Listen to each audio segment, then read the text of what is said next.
sonography. Yeah, that's right. Which is the proper word? Well, oh no, it's called US. Ultrasound. Ultrasound. Yeah, or ultrasonic imagery, or ultrasonography, maybe. Maybe that's what it's called, ultrasonography. Yep. Ultrasonography. Okay. Yeah. Yeah. We use ultrasonography. Great. And see the kidney and put the needle to the kidney. Yeah. Okay. Who performed that procedure? The teacher. The doctor. Yeah. Okay. We cannot do that. Not yet. Because Not yet. They're very difficult and very. No. Well. Okay. Maybe it's difficult. Maybe it's not. But it's critical. Do you understand? Critical, yeah. The difference? Yeah. Critical. Critical. Critical. Yeah. It's not necessarily difficult, but it is critical. Right? I got it. If you just follow procedures and you do everything normally, everything will be fine. But if you make a mistake, who's responsible? Oh, I had my student do it. No, better let the doctor do it. In fact, if you notice the procedure, it really wasn't that difficult a procedure. You just you use the needle, you watch the screen, right? You understand how you're moving relative to the image, right? You have to develop that skill so that you know what motions you're making relative to the motions on the screen. Kind of like, using a mouse. I remember years ago, I bought my mother an iMac when the first iMacs came out. I don't know if you remember that. This may be before your time. I think it was like right around the year 2000. Apple had these wonderful little desktop computers. And my mother, of course, she knew how to type, but she'd never used a mouse before. Oh. She was in her 70s, right? She was an elderly woman. She'd drive a car, right? But she could, use tools like cooking and cleaning and everything. Okay. But she'd never used a mouse. And I'm trying to teach her how to use a mouse because it means like when you push this way, the arrow on the screen goes this way. Of course, when you push this way, the arrow goes this way. Okay, that's easy to understand. But then pulling back this way means the arrow goes down. So wait a minute. So in your mind, or actually you have to develop this sense that this plane is related to this plane. And okay, this is a task. This is a compute task for the brain, or what we call eye-hand coordination. Eye-hand coordination. Okay. And I'm trying to teach my mom how to use the mouse, and she couldn't do it. It was too hard for her. I was like, I just spent all this money on this new computer, but I had to leave. I had to go back to Japan because my work was starting up again. And I was there on holiday. Okay, Mom, I'm sorry. I'll see you next year. Kiss goodbye at the airport. The whole thing. I come back the next year. The great thing about that original Macintosh was that keyboard was connected to the back of the computer or the side of the computer with a cable. It's in a new technology called USB. USB was new back then. And the keyboard had 2 ports on it that you could connect the mouse to. One on the right side and one on the left side. And I come back to my mom's house and I see her mouse is on the left side of the keyboard. She's like, I tried, but I couldn't use my right hand, so I moved it to the left side. She's been using the computer for a whole year while I was back in Japan. She just moved the mouse over to her because she's a left-handed person. Oh, that's why she couldn't. That's why she couldn't. I was like, use the right she trying to train a 70-year-old person to, Imagine Ah. imagine if you today were trying to learn to write with your. Are you right-handed? Yeah, I'm right. Yeah. Imagine learning how to write with your left hand. Yeah. Oh, how frustrating that would be. It would take you years to do it. Uh-huh. Right? You're not just going to do it in an afternoon because your son is trying to help you, right? I thought, oh, the mouse technology, it's too much for my mother. No, she'd been doing emails. She made her own cookbook. She did all these amazing things with this computer. Wow. Yeah. With left hand? With her left hand. That's funny. Yeah, that is funny. Because I didn't even consider. Mm-hmm. You didn't know. I did. Well, this is the left thing. hand. Growing up in our house, my mother Mhm. had left-handed scissors, and it was so hard to use left-handed scissors with your right hand. I would basically, exactly. when I was a kid, I'd cut with two hands because my mother's left-handed scissors, and then I get to school and people are laughing at me because the way I use scissors. Mhm. What's wrong with that kid? He's retarded. No, my mother's left-handed. What? Yeah, so that's the way it was. Interesting, I guess a related story. Mhm. When I learned to fly an airplane, there are two major types of controls for an airplane. There's a stick in the middle between the pilot's legs. There's this stick that comes up, and you move it to the right and the airplane banks to the right. You move it to the left, the airplane banks to the left. You push it forward and the nose goes down. You imagine... Same as computer, yeah. Well, airplanes have been around before computers. You imagine that on the top of the stick, there's a little airplane on there. And, I want to go this way. I want to go this way. I want to bank right. I want to bank left. Okay.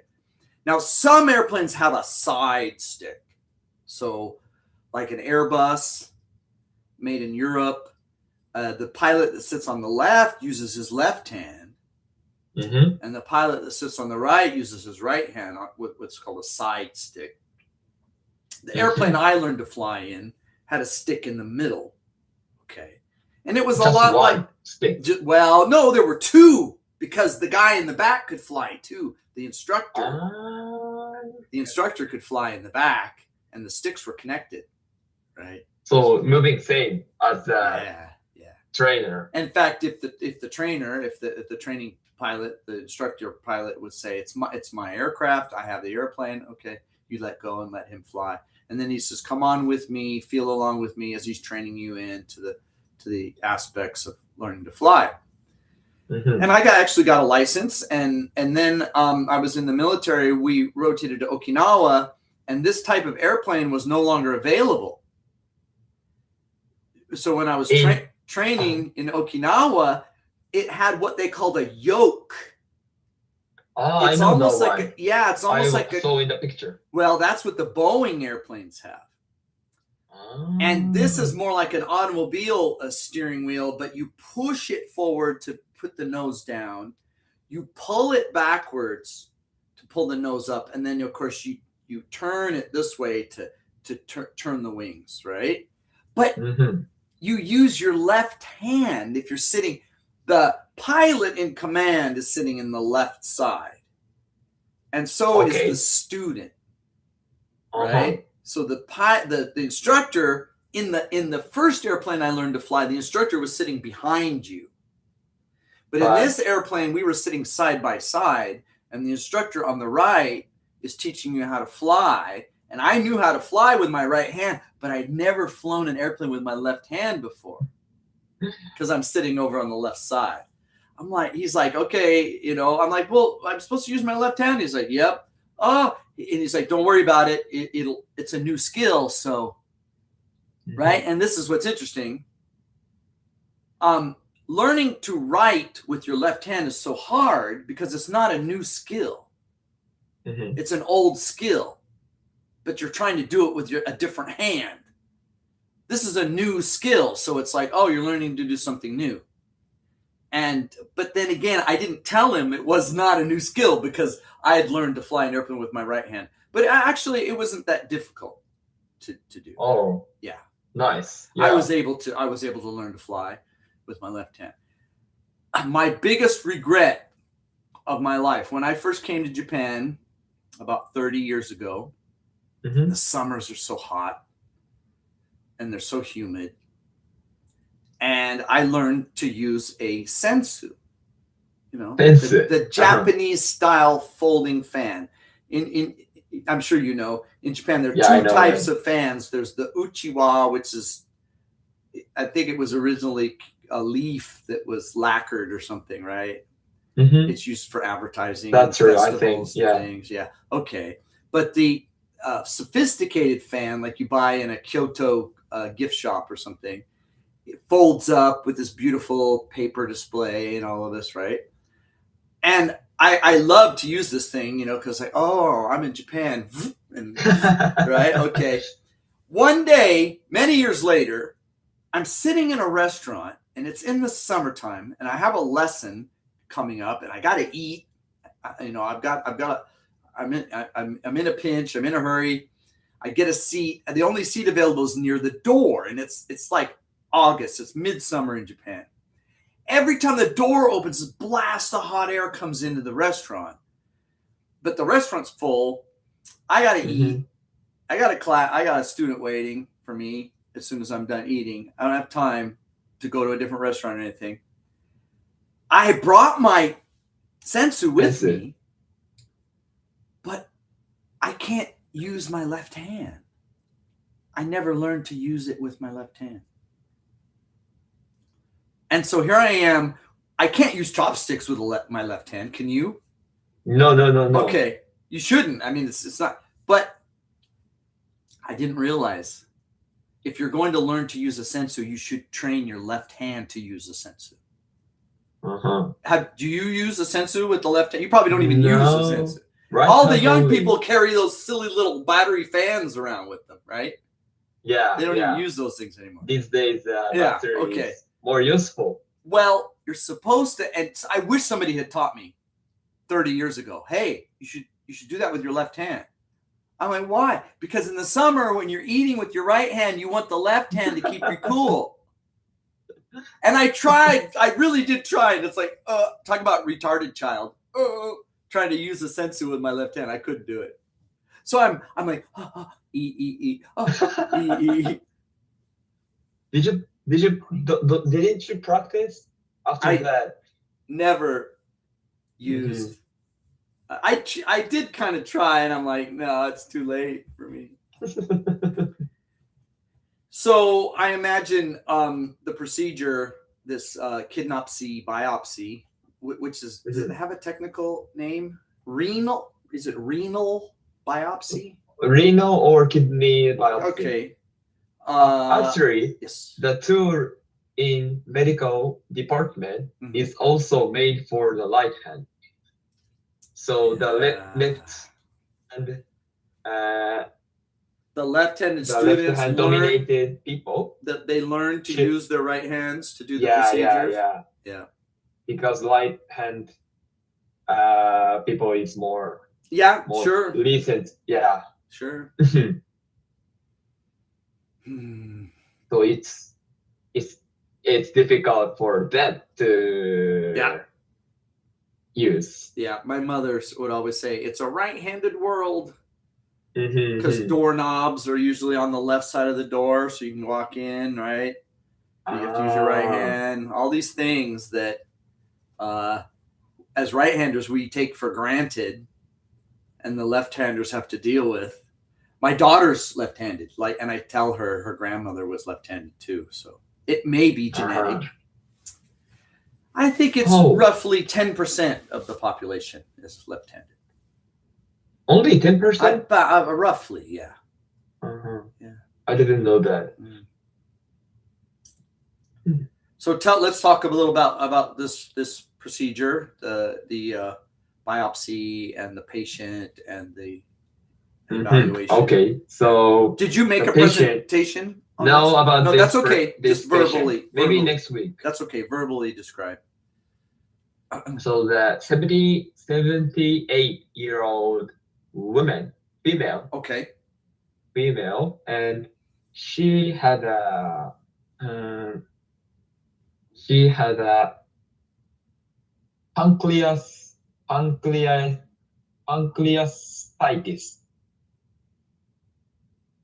The Pancreatitis. inflammation of Okay. pancreas. Pancreatitis. Pancreatitis. Okay, yeah, I see. And 78 years old. 70, yeah. The Okay. treatment of the pancreatitis Yes. is the Medicine. yeah. I'm already ahead of you, Yotaro. And the medicine has a side effect of causing kidney damage. Yeah. Yeah.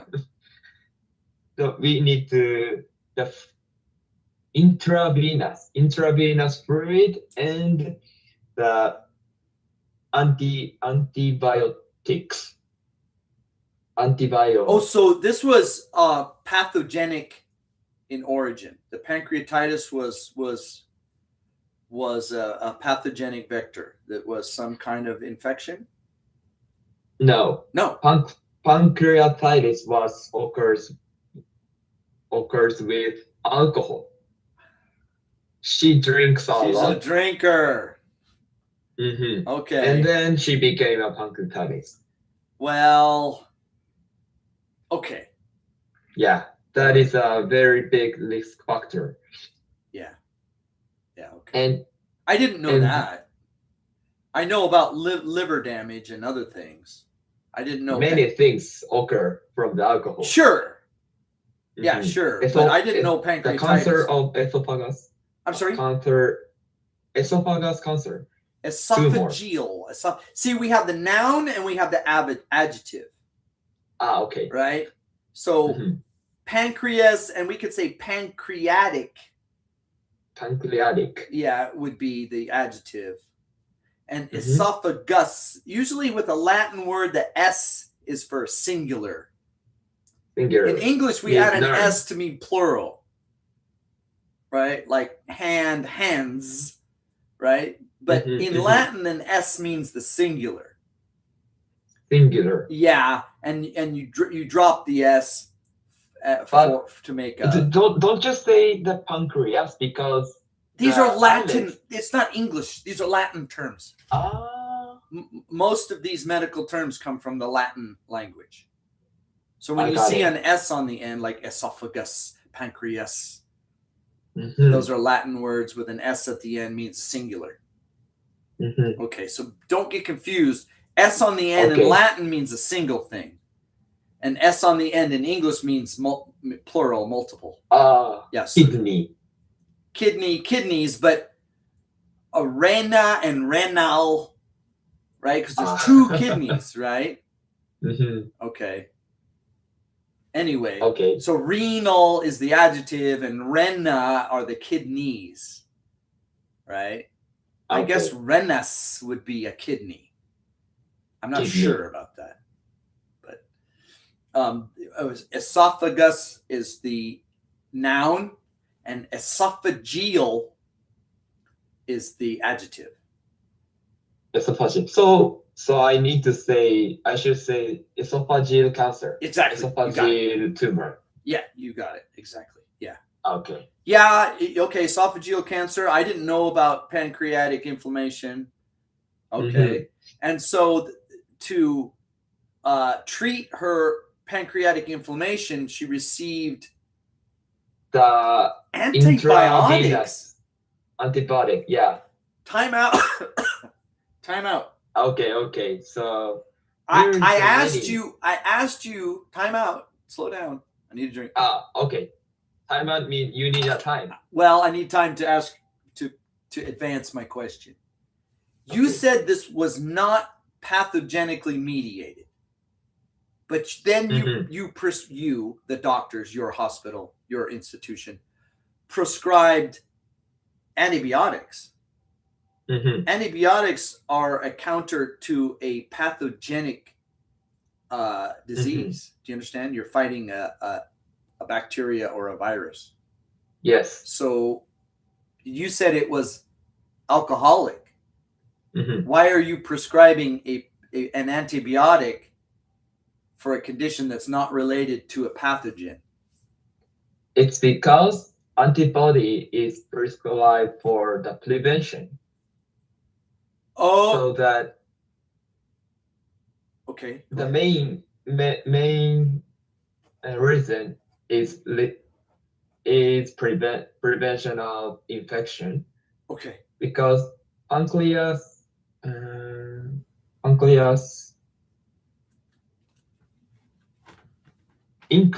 do you say that? Endocrine? Endocrine, Yes. the insulin or many hormones Okay. from the pancreas to the So pancreatic failure it leads to immunocompromise. It compromises the immune system. So when the pancreas fails, the patient can succumb to disease, pathogenic disease very easily. No? I think no. Well, then why the antibiotics? You You haven't answered my question. We'll get there. Next, my turn. Time out. What? Oh, yeah. Okay, take your time. I'll take another drink. So, pancreas, endocrine hormone or many substance to the intestine. Okay. So there is a hole. Intestine and Oh, because the gut is full of bacteria. Intestine. There is Okay. many bacteria in intestine. So the failure of the pancreas can lead to gut. It's called gut flora, but these are gut microbes leaking into the bloodstream. Yeah. Okay. So the antibiotics were to prevent microbial leaks from the gut, which would lead to sepsis, right? Sepsis. Yeah. But this time there was no sepsis. However, this is what's called a prophylactic measure. Prophylactic measure means prevention. Yes.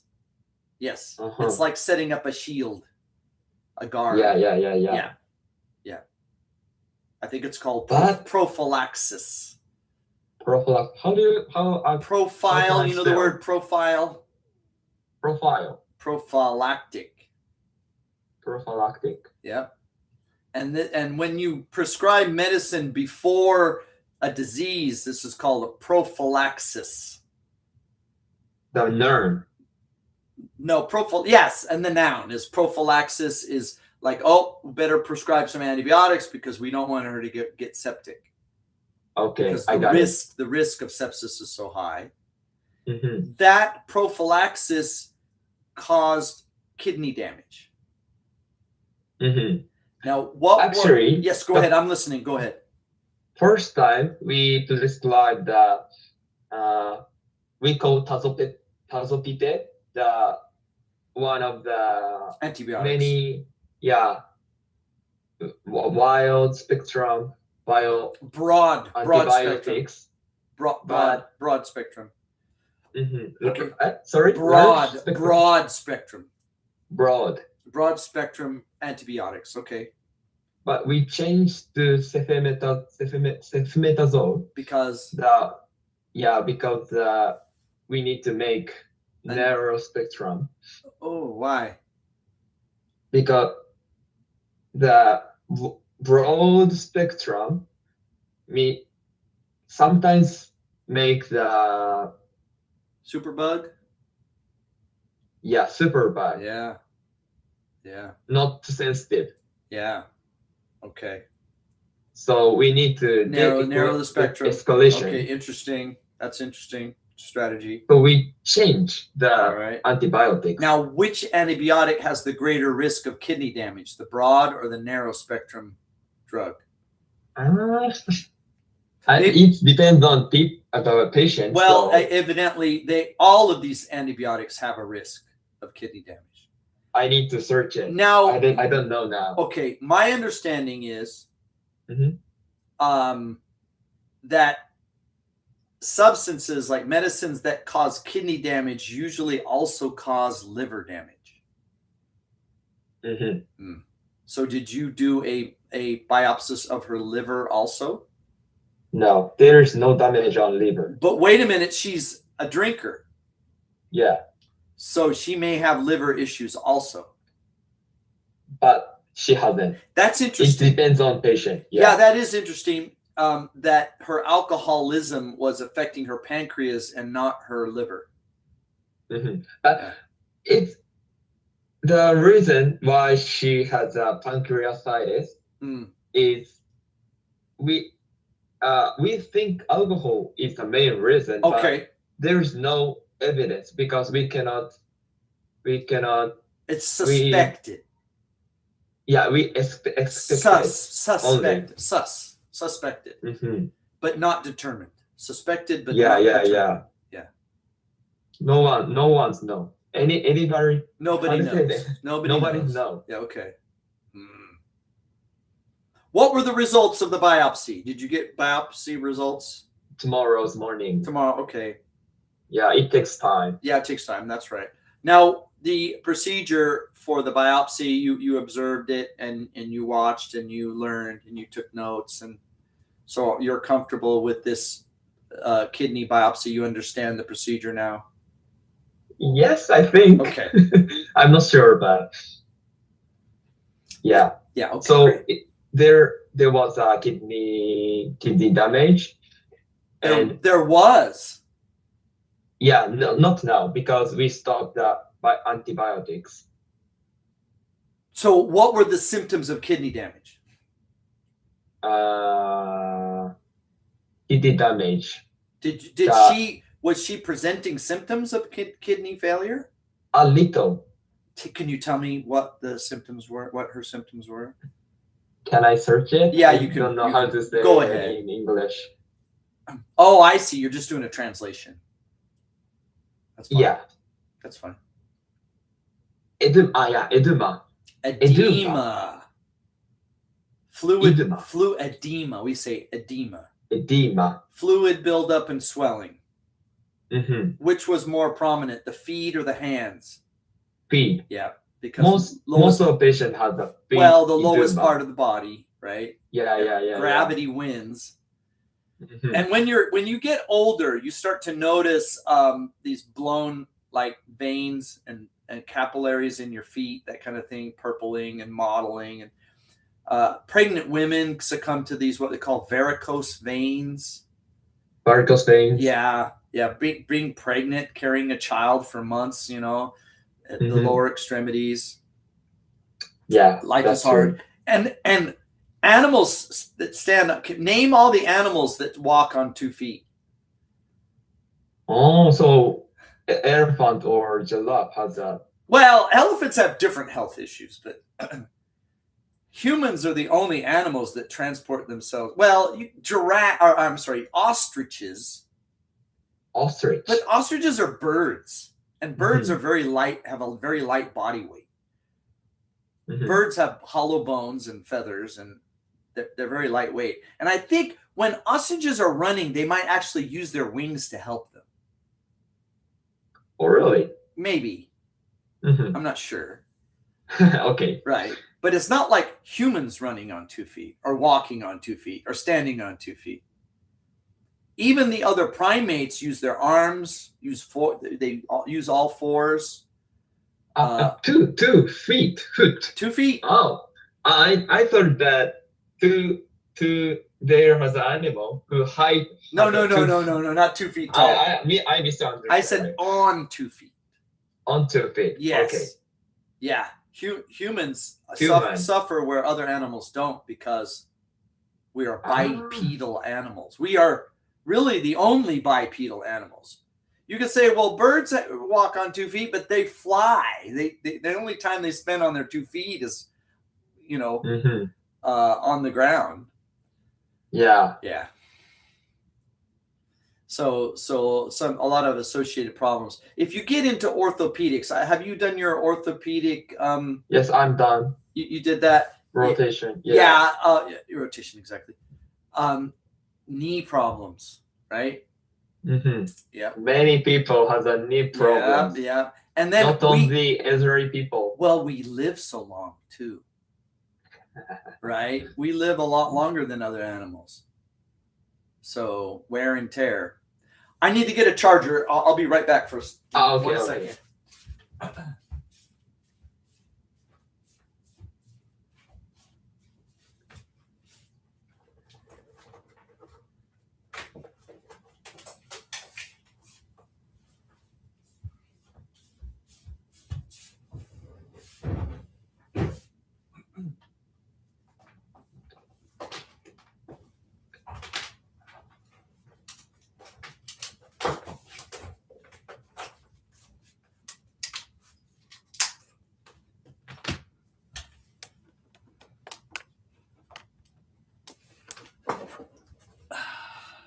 Uh-oh. That caused a problem. Thank you for waiting. No problems.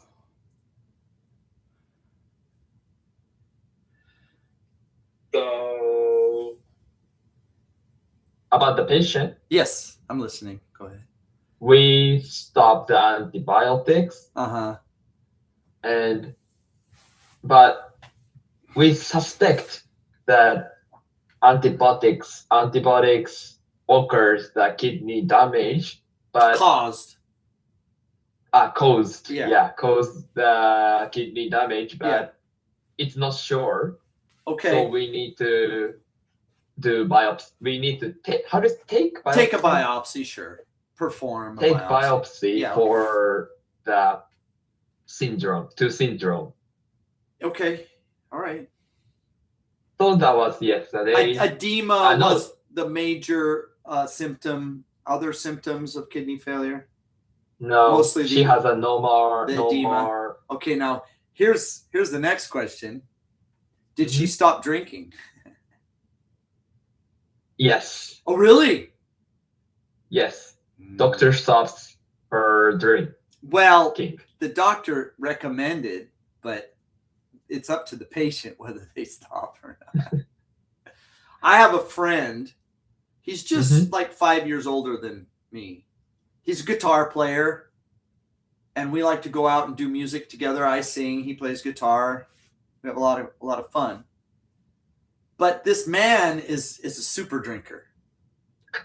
Well, he's a shacho, right? Shacho. And you know how shachos are. Many meetings. He has a lot of dinner. Drinking. Yeah. He's out spending his money at the hostess bars and with the alcohol and the IQOS cigarettes and like every night, just go, this man, right? Japanese have this term, they say the economic animal. Have you ever heard that term? We say workaholic, but anyway. And I love this guy, but the problem is at the beginning of the night, he's the nicest guy. And I'll speak Japanese to him and he speaks Japanese back to me because his English is not so good.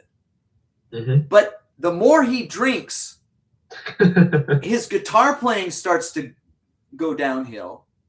He forgets to speak Japanese to me. And his English is terrible and it gets worse the more he drinks. By the end of the night, I'm like, I'm gone. I'm going home. He's still out till 3 a.m. I'm at midnight. I'm out of there. You know, I love this guy, but man, just painful experience to be with him. Right. And I'd like to say, yeah, I told him many times, I said, before you start drinking, we have a really good time. But the more you drink, you stop speaking Japanese to me. Your English is terrible. You know, your guitar playing. And I told him this and he just laughs, right? Because he wants to have a good time. Well, last November, he had a stroke. Uh-oh. Yeah. He's in the hospital for 3 months. He's got hemiplegia. Fortunately, it was his right side. It was a left hemispherical stroke. He's a right-handed guitar player, which the right hand is just the string action. The left hand is where all the notes come from. If the stroke had been on his right side, he would have lost his guitar playing ability. Right. Mhm. Yeah. So So he it's not lucky, but well, it is lucky. And we had this conversation. I saw him for the first time last weekend. He's at the music bar. He's playing guitar. I sang. We had a great time. He didn't drink. He's drinking soda water like me. okay. Right. And he said I was 3 months in the hospital. I was so sad and I couldn't play guitar. And I'm like, hey, welcome back. And he said, yeah, I quit drinking and I quit smoking. I'm like, great. Enjoy the music. Yeah. Enjoy the rest of your life. This stroke, the Japanese have, so I've been in Japan a long time. I know a lot about Japan. The Japanese have a saying. Jotaro, how old are you? I'm 23 now. Yeah, I've been right now. okay. So I've been in Japan longer than you. Okay. Okay. The Japanese people, wonderful people, by the way, they have a saying. Okay. It's called Ichibyo Sokusai.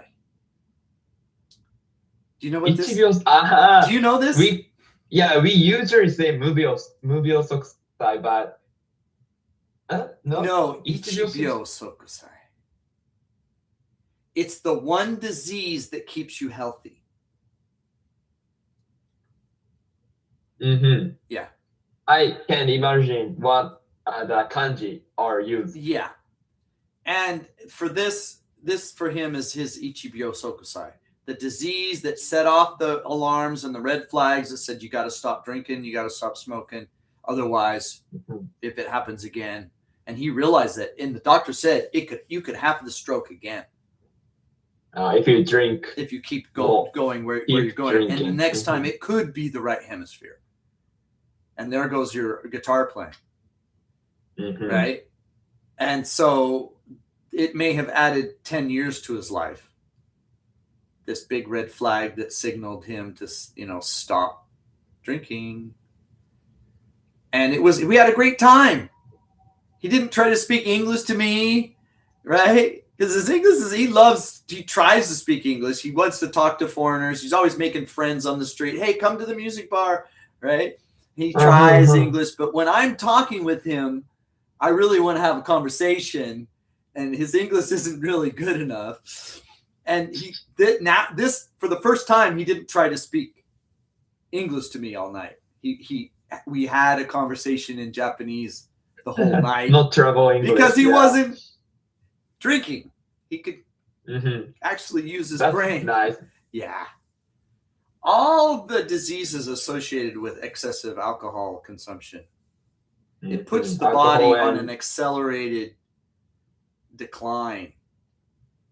I think a proper amount of the alcohol may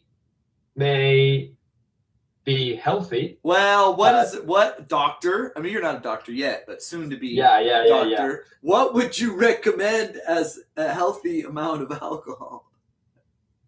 I don't know, but it's undetermined. Only a week or okay, something like that. Well, now in America, we have this, or in the West, we have this tradition. It's called the New Year's resolution. So when New Year's comes, we make a vow, a promise to ourselves. I am going to stop drinking, or I'm going to stop gambling, or I'm going to quit smoking, something like that. Or I'm going to lose weight and exercise. But it's not really a Japanese tradition. We have it. Well, maybe it comes from the West.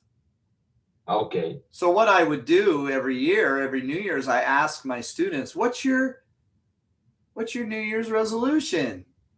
And you expect some answer like quit smoking or stop gambling or stop pachinko or whatever, right? The most common answer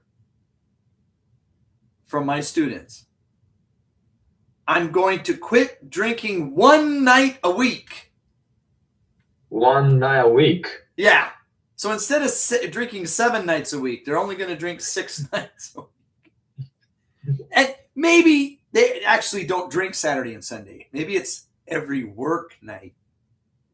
They go out with their coworkers. drinking after work, they want at least one day after work of not drinking. That's their New Year's resolution. We call kyukambi in Japanese. You know, drinking one night a week, okay, enjoy yourself. But drinking 5 nights a week, ouch. Drinking 4 nights a week, ouch. Right? Yeah, that's true. This is Japan. Do you believe that Japan could use some alternate drugs? See, in America, we've got lots of different drugs to choose from. In many states, marijuana is legal now. Do you know about the marijuana? There are 3 categories in the United States of regions. Each state has either illegal, medical, or recreational okay, right? Like green, yellow, red. Lead. The red states, no marijuana, it's illegal. The yellow states, medical use only with doctor's prescription. And green is like, hey, have fun.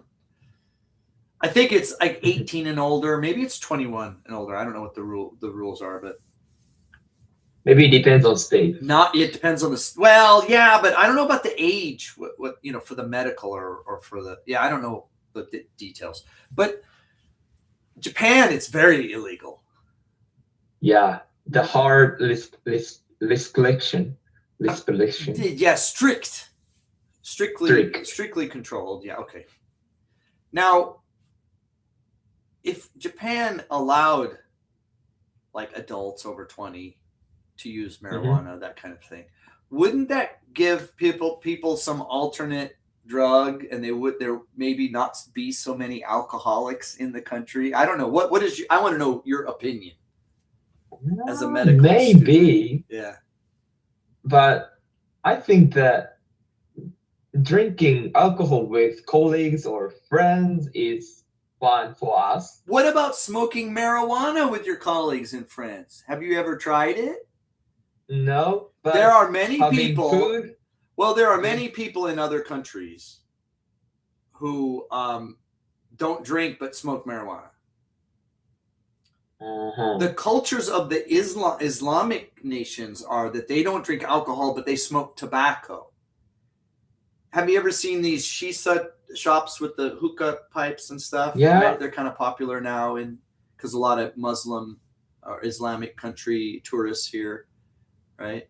Because they cannot drink. They can't drink out. You got to have some kind of a safety valve, alternate, right? The United States has lots of different kinds of drugs if you want to have a good time. Japan, it's almost like, hey, if you want to lose your mind and forget your stress, alcohol is your only choice. Yeah, that's true. Yeah, it seems a little bit that you might allow some kind of alternate drugs, but no. A lot of alcoholics in this country. A lot of alcoholism in this country. A lot of alcoholism, a lot of tobacco use, a lot of electronic cigarettes now.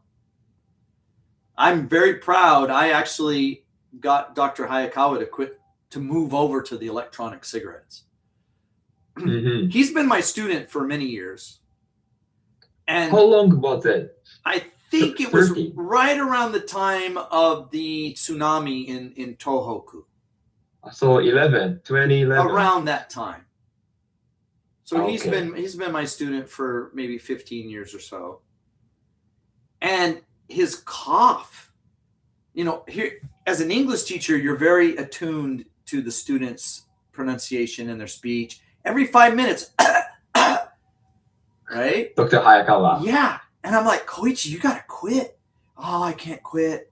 There's too much stress. It's my only relief from happiness, stress. You can go take a break, go get a smoke. He's very dedicated medical professional. And he'll burn hard for 55 minutes. And then he's got to go have a smoke. That's kind of his work style, and it's Mhm. I mean, it's made him successful. And I said, well, Koichi, if you can't quit smoking, at least switch from the normal cigarettes to the electronic cigarettes. And he did. Actually, he did that once, but he went back to the normal cigarettes because the electronic cigarettes weren't strong enough. Yeah. And I But- really pleaded with him. I said, Koichi, please go back to the electronics. And he did. Mhm. And the cough went away. Which is doctor? I'm sorry? Which are doctor? The doc. Dr. Hayakawa. But if I heard this episode, I think that John is doctor. I have a t-shirt Ah. that says, I'm trying to get my doctor to quit smoking.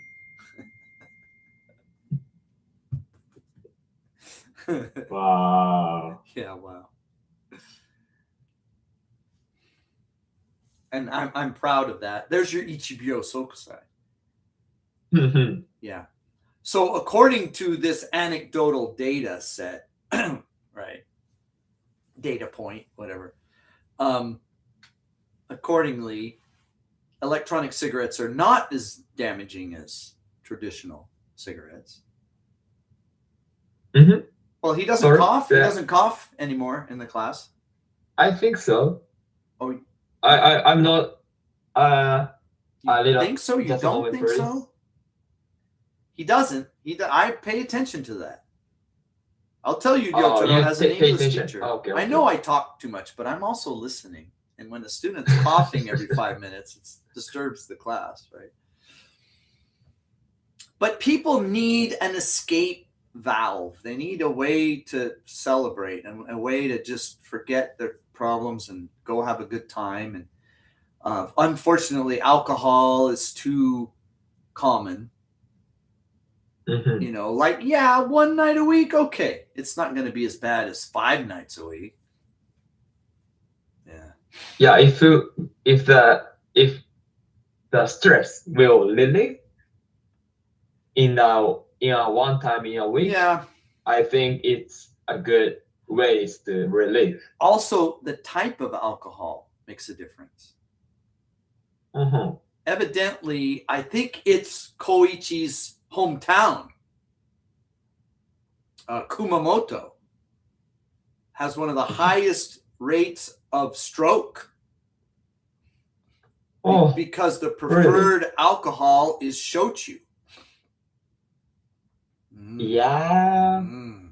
Isn't it Kagoshima? Oh, man, Kagoshima is more famous for for shochu. Yeah, I think well, I'm sorry, where's Koichi from again? Kumamoto. I think Kumamoto's Yeah, Kumamoto. high on the list also. Uh-huh. Yeah. So what you're drinking is important too. When Me. you when I say you, it means Yeah. everyone. What everyone drinks, what people. It means people. When you say you, it means people. What people are drinking is In important. Kyushu, Yes. many people drink shochu. What More do you than drink, cons- Yotaro? When you're drinking, what do you drink? So I'm a student in Kyushu, so I drink shochu a lot. Can you switch? But, Can you switch to beer or something? First, one glass of beer, and after that, I move on to shochu. But I'm not strong drinker. So your amount is low. Mm-hmm. However, you do 2 or understand 3. you do understand the concept of tolerance. Yeah, tolerance. Yeah, your Short tolerance will tolerance. build as you know, and that's where the damage starts occurring when your tolerance builds. The biochemistry involved in building tolerance is what's damaging. You see, Mm-hmm. what the things that the liver and the kidneys and the pancreas have to do to build that tolerance is damaging your body. So Yeah. I need to recommend red wine. red wine. Yeah. Why? Well, Is there- it's high in polyphenols.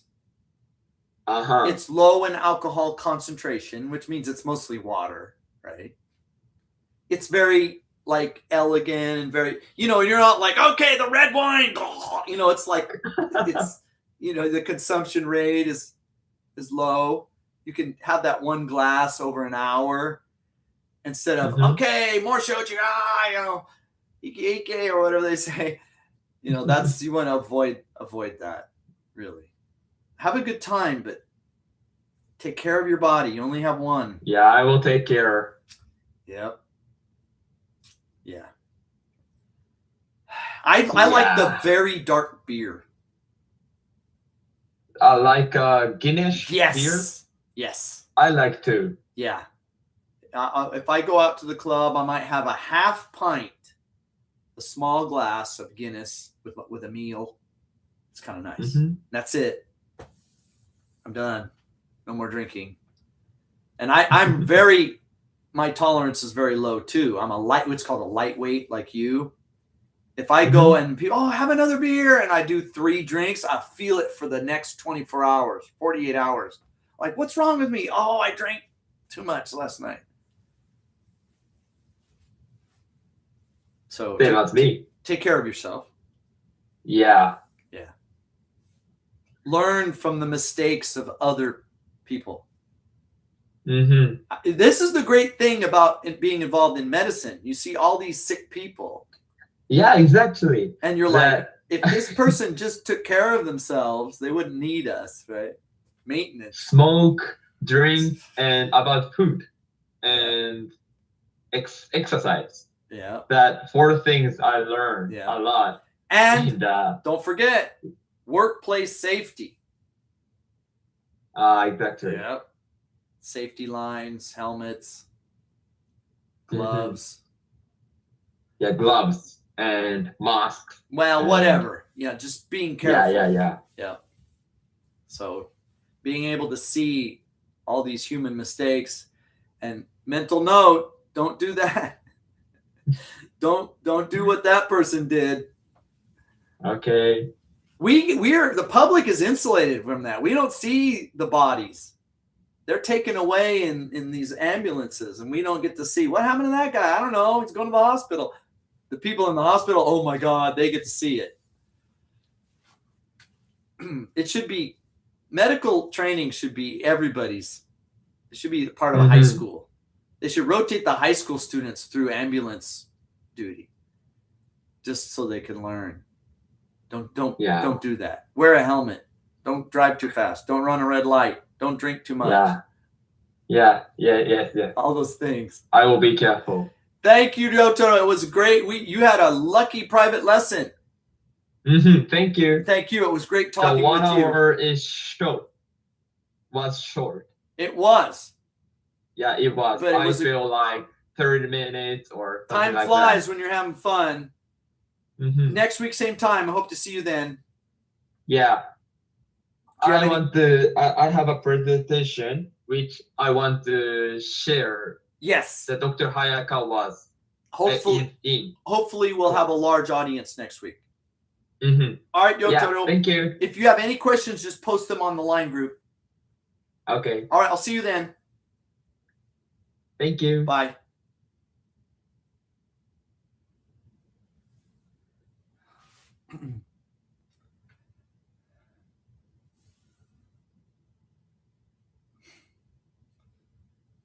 Hide what you've got to hide, and tell what you have to tell. You'll see your problems multiply if you continually decide to faithfully pursue in the policy of truth. Never again is what you swore the time before. Never again is what you swore the time before.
Excavator.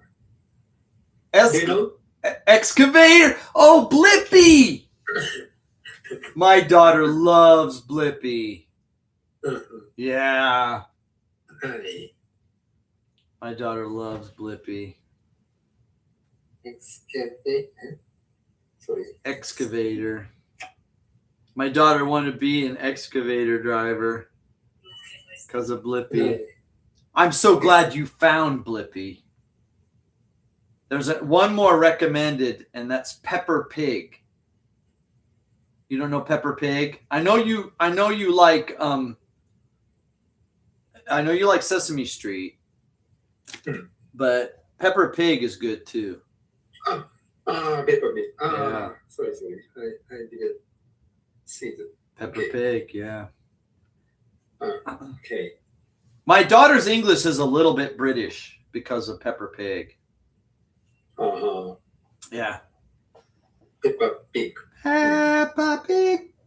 Peppa Pig. Peppa Pig. I don't know. It's cute. So I watch. It's cute. Pepper Pig. Okay.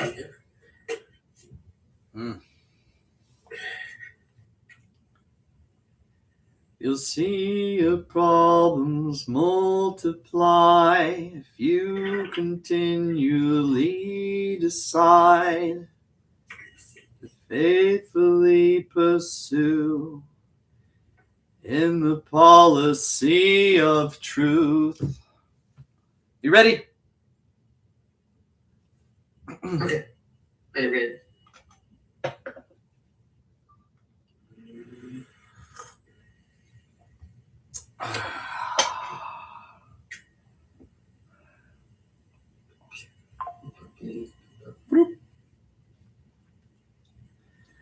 You see a problem multiply. Oh no. Why?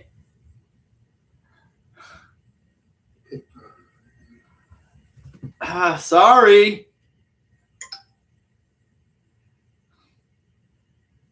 Line suddenly logged me out.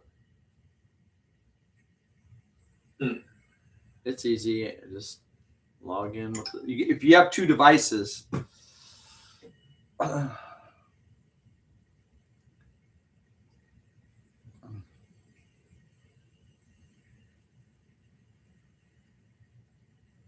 Did you see?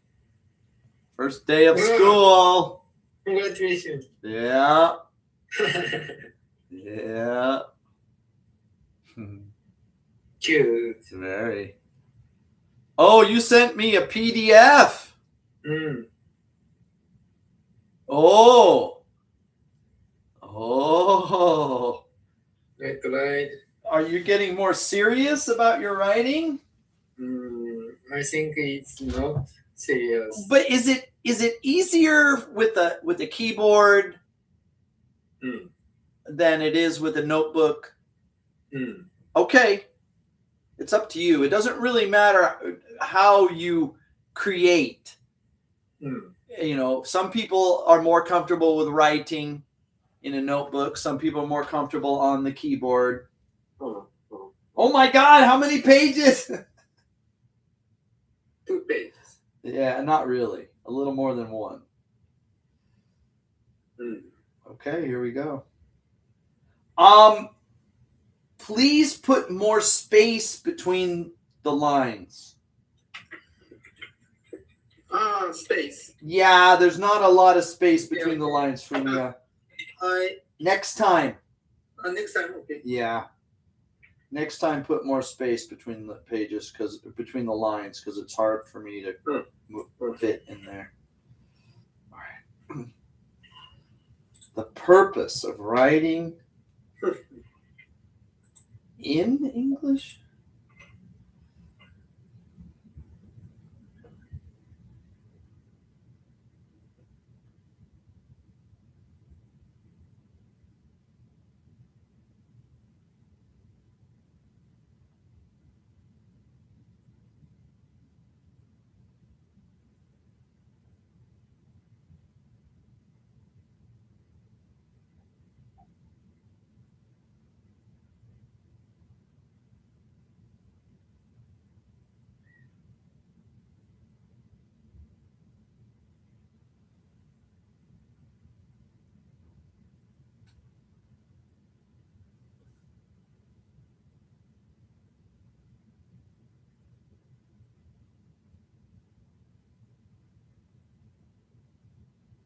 This is not a question.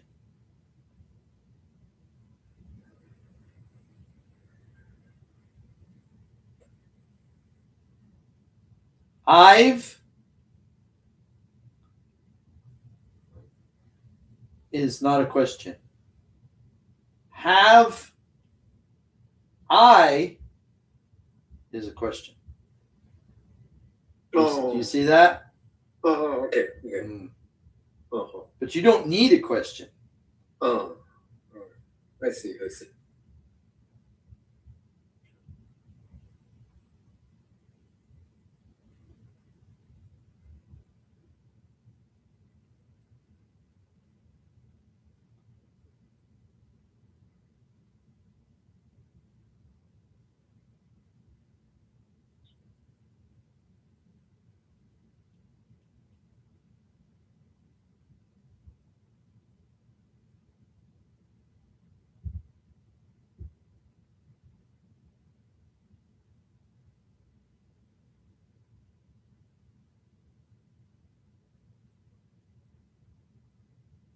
This is what begins a sentence, right?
Page 1. Okay. Mm. Thank you.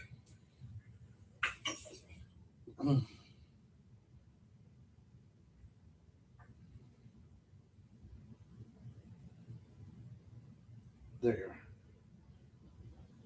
are. Ah, you got it.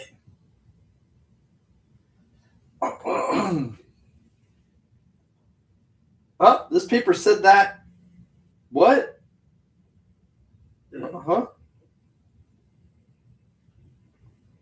Something's missing.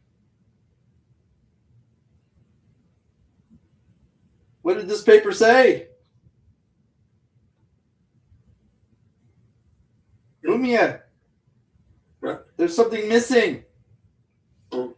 But this paper said that. Something's missing. Oh well.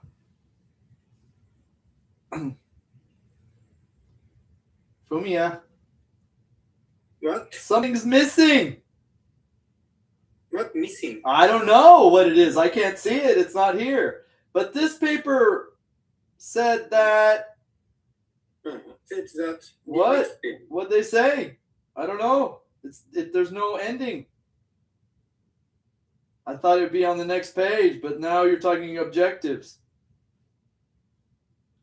Oh well. I should. So you should.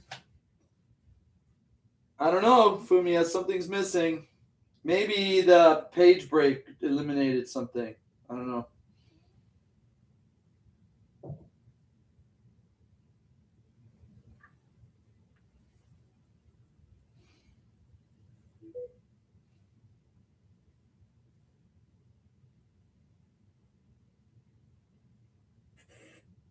Oh, I see. Hmm.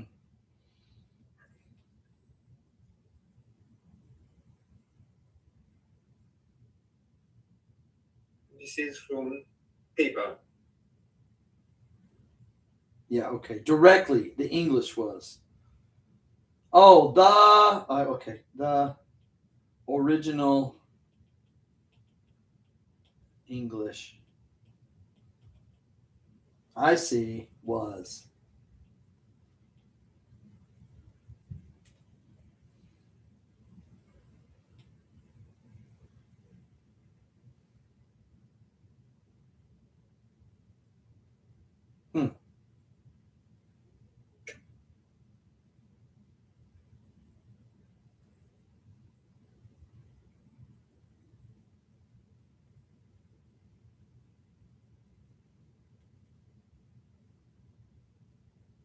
Ah.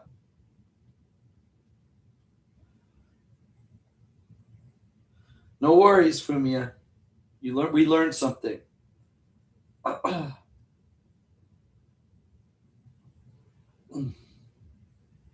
Now I understand. Okay.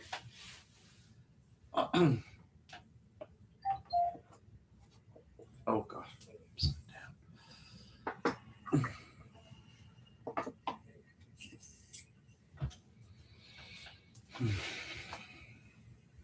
I guess you received the second page. Yeah, okay. Great. Okay. Oops.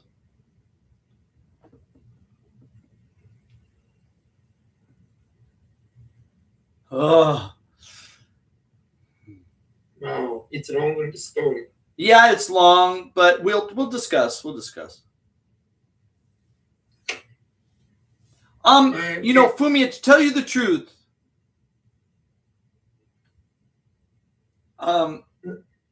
this here is perfect, right? They ended up finishing the castle. Yay! This is a perfect amount of English homework. All of this extra here is unnecessary. You're wasting your time. This is your words, what you're saying. I feel, I want to. I don't want to. I'm trying to. Your story. I watched Sesame Street. A girl was trying to make a castle out of cardboard. The monsters had a meaning. Excellent. Thank you. This stuff about translating stuff from English to Japanese and back to English again, you wasted your time. Why? Because translating stuff from English to English is not helping. It doesn't help you. Telling your story, expressing yourself, that's what helps you. Do you see what I mean? But actually, I don't have a story. But you did have a story. The first half of your homework was a great story. You talked about compensation. You talked about Sesame Street. This is very good. All of this other stuff about translating stuff from DeepL back from English to Japanese to English, sorry. Don't need it. Okay? I hope that makes you feel better. I'm not trying to make you feel worse.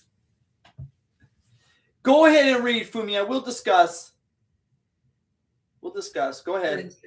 Wednesday, April 8th. The purpose of writing in English.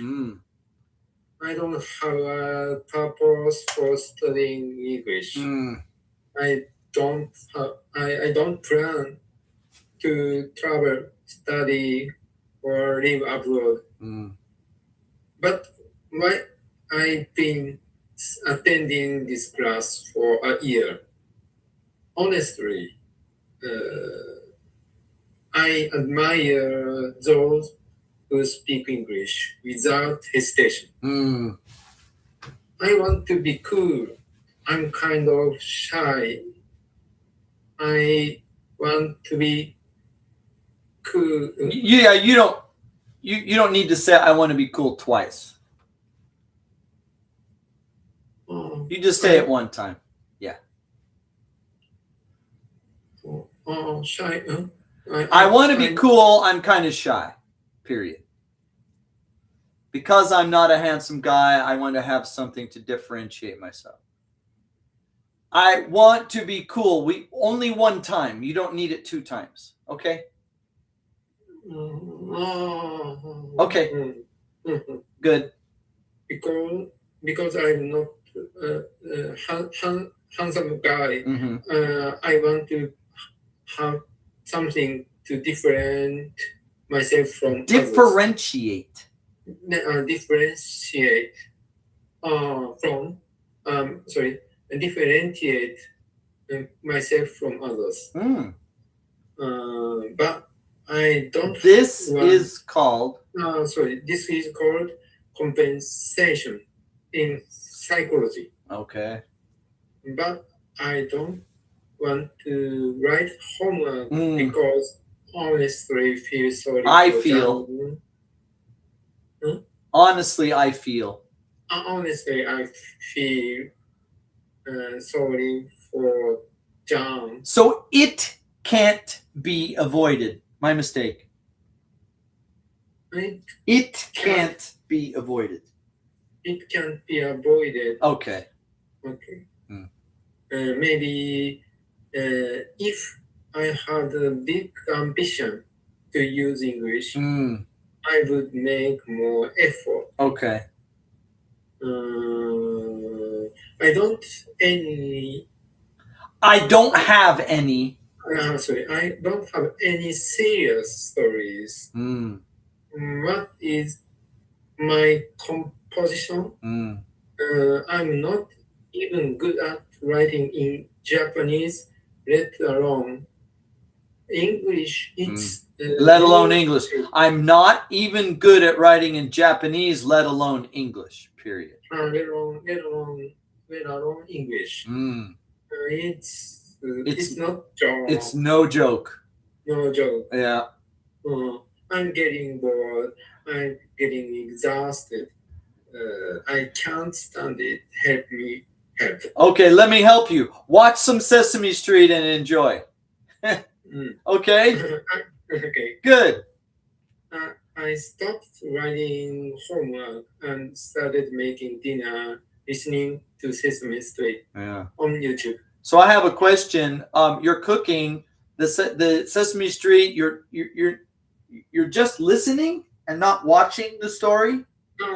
Just listening. And just listening, you can follow the story. Mostly. I can't understand. Can you Sesame Street? Can you understand? Can you understand most of the story just listening without watching? No. 50%. Oh, that's so barely. But that's good exercise. That's actually very difficult, Fumiya, to be just listening without watching. Okay, it's good exercise. Someday, it'll be 70%. Okay. All right. Okay. On YouTube. The scene was cardboard. Oh. They wanted the girl to make a castle from cardboard. Oh. But there was a problem. Although it was almost finished, there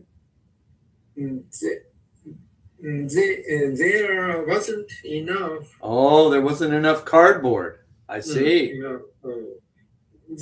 They were confused. They said, "I wonder what if? Let's try." Oh, nice. Whenever they have a problem to solve. Yeah. After a few minutes meeting with the monsters, Cookie Monster had an idea to cut one of large box. Well, I'm sorry, one large box.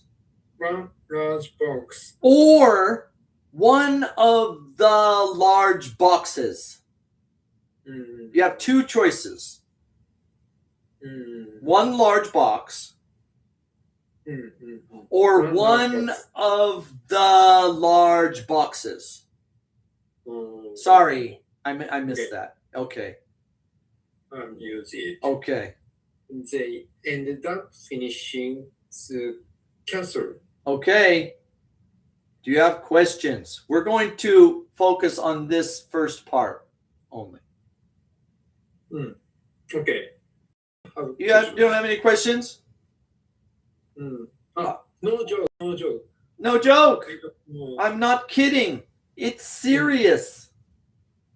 マジかって感じ。Yeah. Yeah. No joke. Okay. It's no joke. Yep. There's a lot of good things here.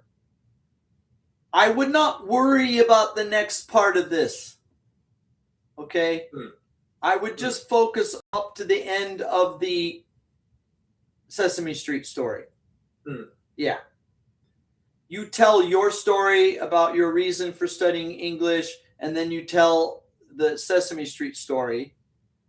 And there's a lot of good points in here. One, this is very common, wonder and wander. Wonder and wander. It's two different words, two different meanings.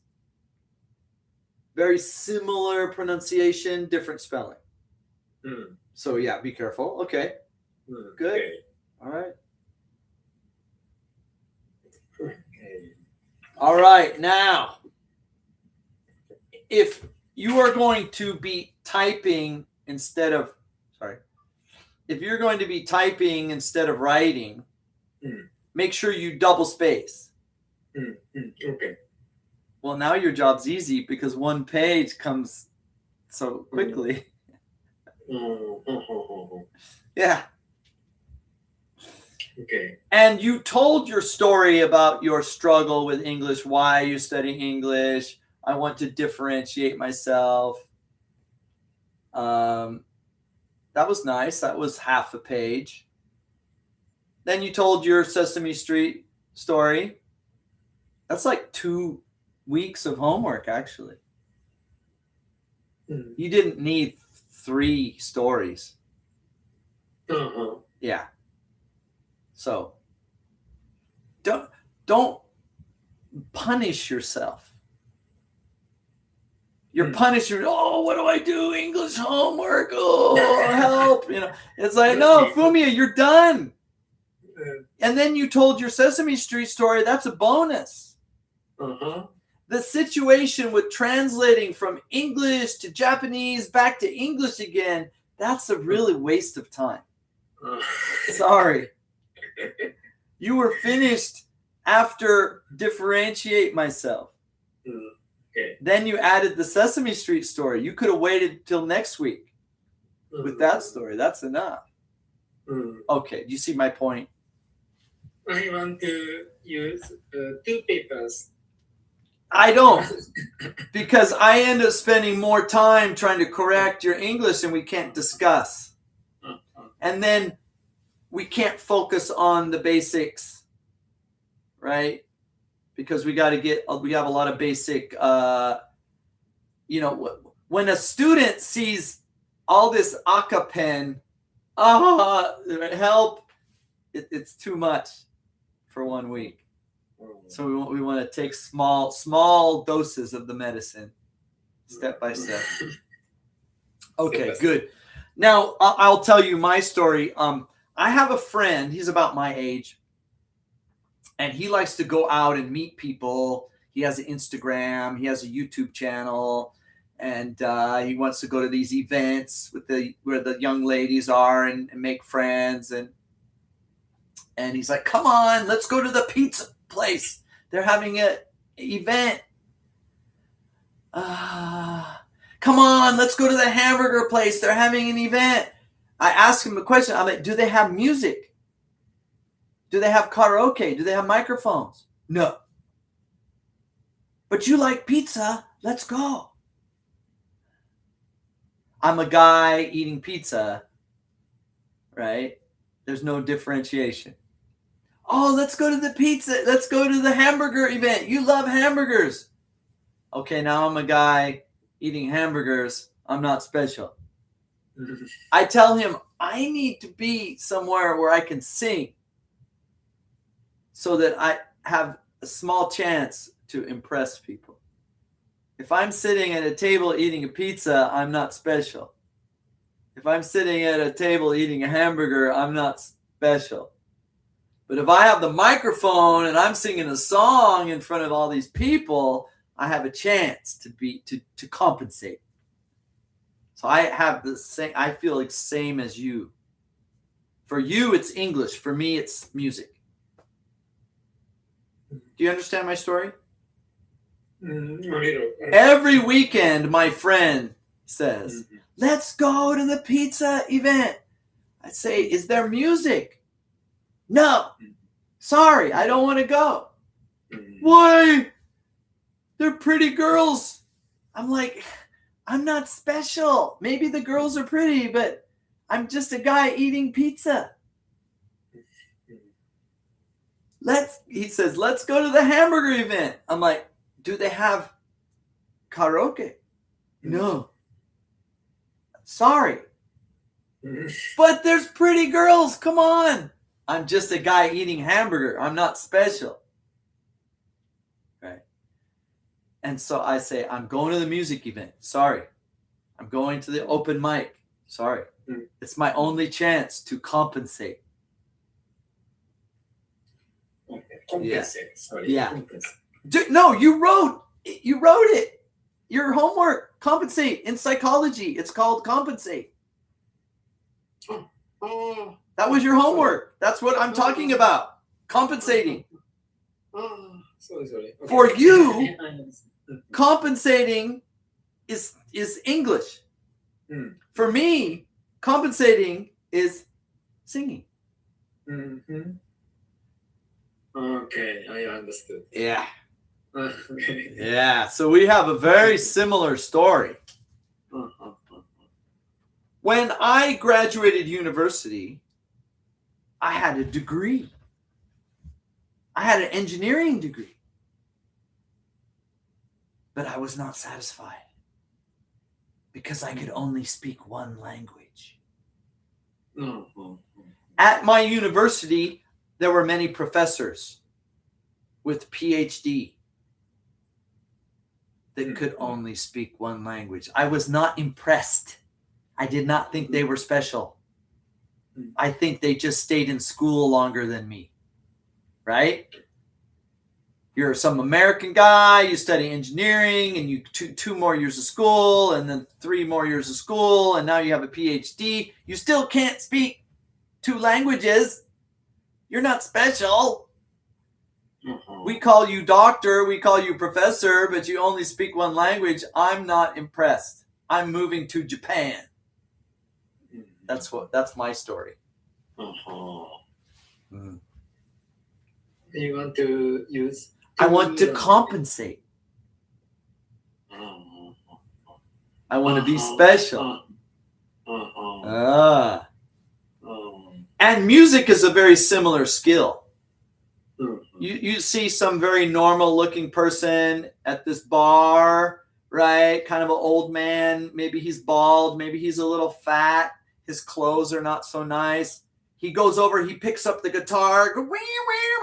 Wow, he's a musician. Right?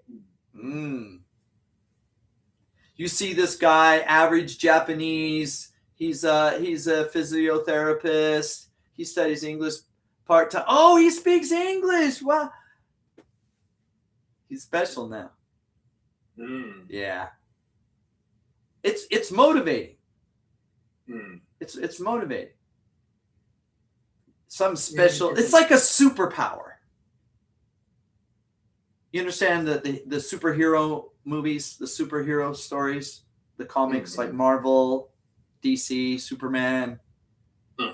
In the day, he's a normal person. He works in an office. But then there's an emergency. The glasses come off, and the S. Wow, he says superpower. Yeah.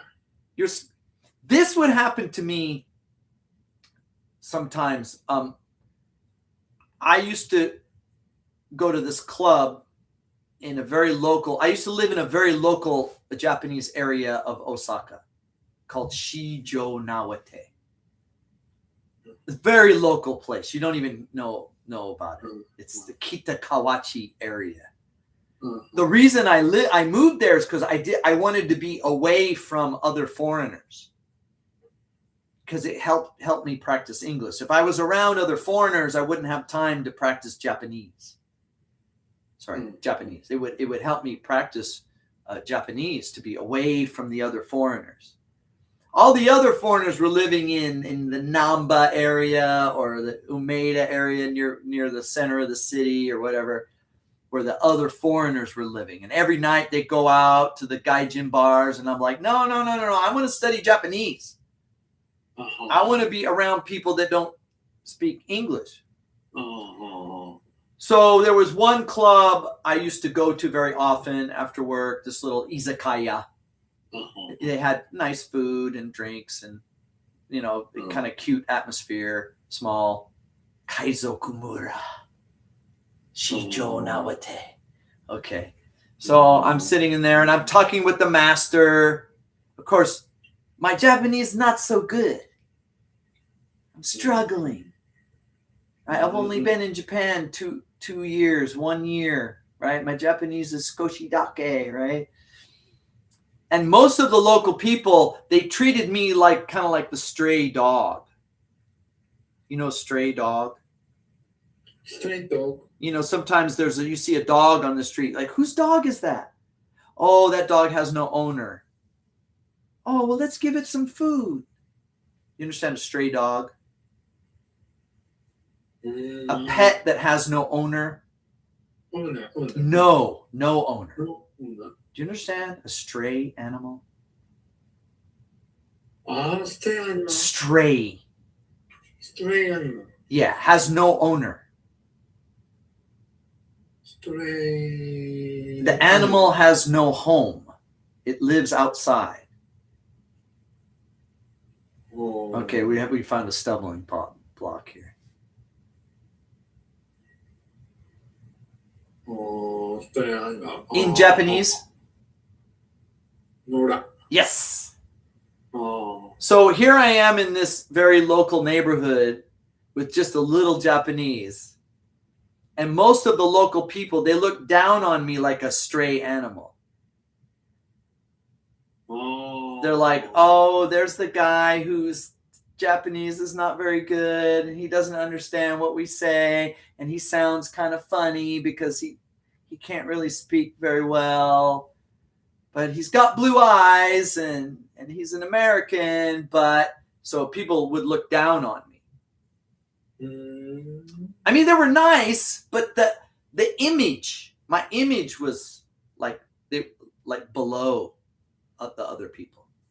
And I could understand because my Japanese was broken. My understanding was small. And so the people looked down on me. One day, I invited my friend, my American friend, to come and have a dinner with me at my favorite bar. And we're sitting and we're speaking English, and the people are like, oh my God, he speaks English. Suddenly, my image exploded.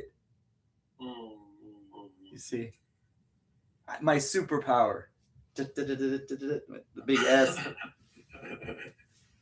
And I didn't expect that. I wasn't doing it for that reason. I invited him. The food's good. Let's have a drink. Yeah, after work. It's close to your house. Come on over. And we're speaking English. And their eyes got really big. Oh, John Sensei, egu umae na. I'm like, of course I'm an English teacher. But their image of me was so low because I never spoke English. They don't understand English. They're not students. They're just local people in the town. And English doesn't make sense because they don't understand it. So I have to struggle with my minimal Japanese. Many years later, my daughter is about 4 years old. And the rule in the house is that I speak English with my daughter, and my wife speaks Japanese with her, so that my daughter gets the native English and native Japanese. My wife doesn't speak English to her, and I don't speak Japanese to my daughter.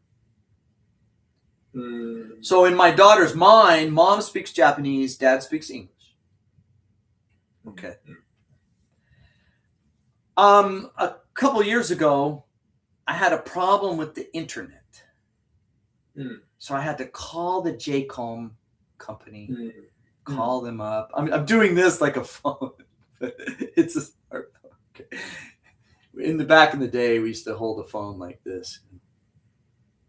Hello.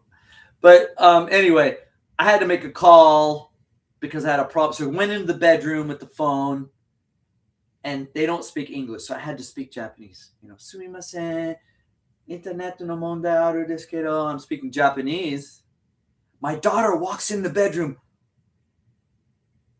She never heard me speak Japanese. She's like, Daddy, you speak Japanese.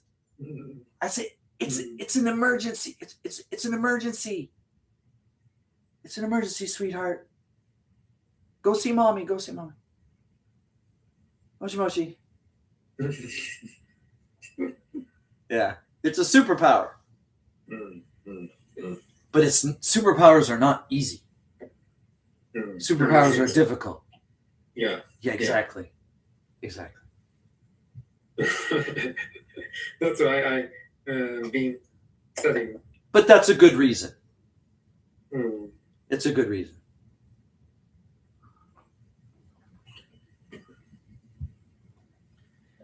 I kind of want to know, so now, like when you're cooking dinner, you're just listening.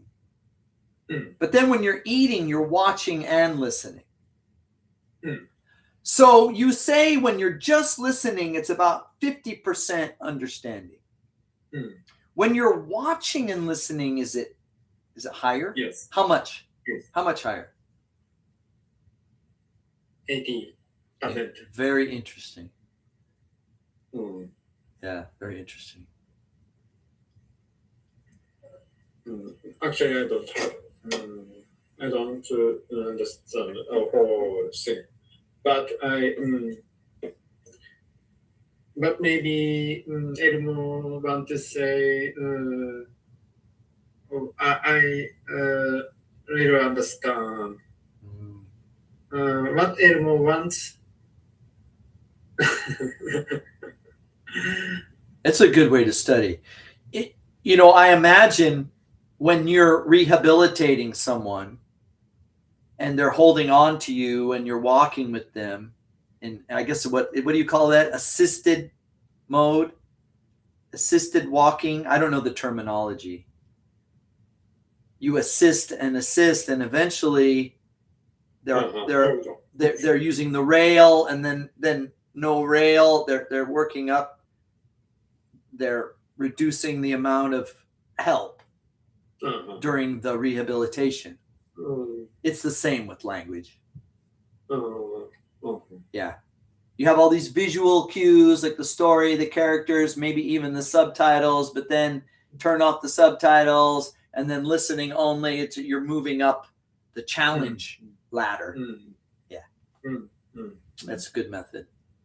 Yeah. When I make dinner, while I make dinner, I just listen to Sesame Street on YouTube. So Elmo or Grover or Cookie Monster talk with them. Talk with them. Maybe it's fun. Maybe it's embarrassing. It's maybe it's exhausting or some negative or positive. Just I understand. Do you when you finally sit down to eat, do you start the video again from the beginning? Yes. Great. That's perfect. You found a very nice technique.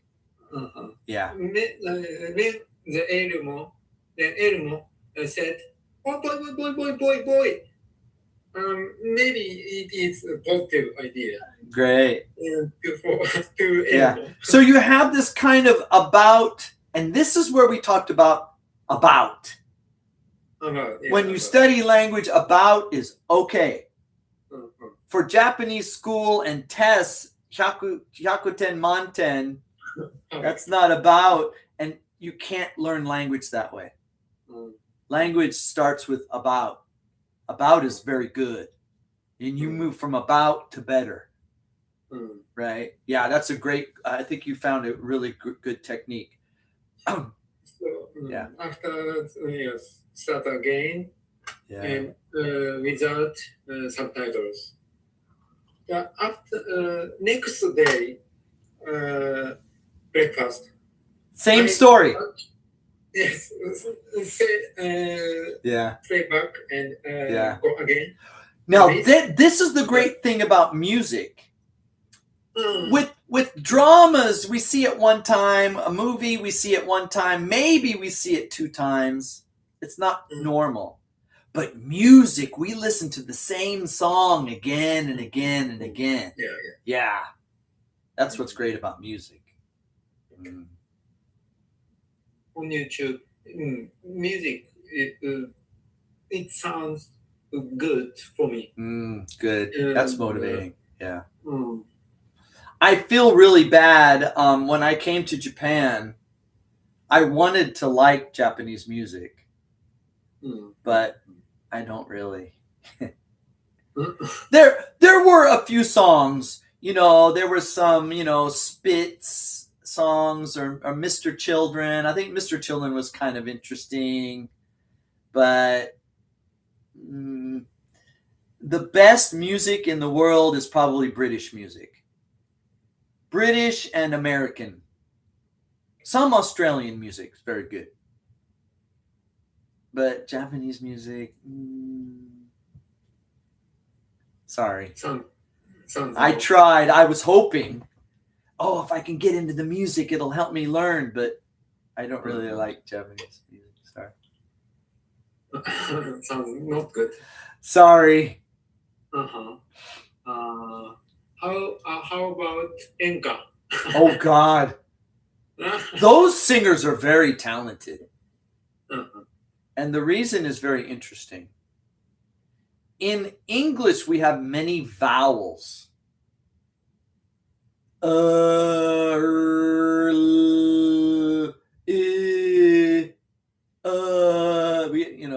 We have all these different vowel sounds.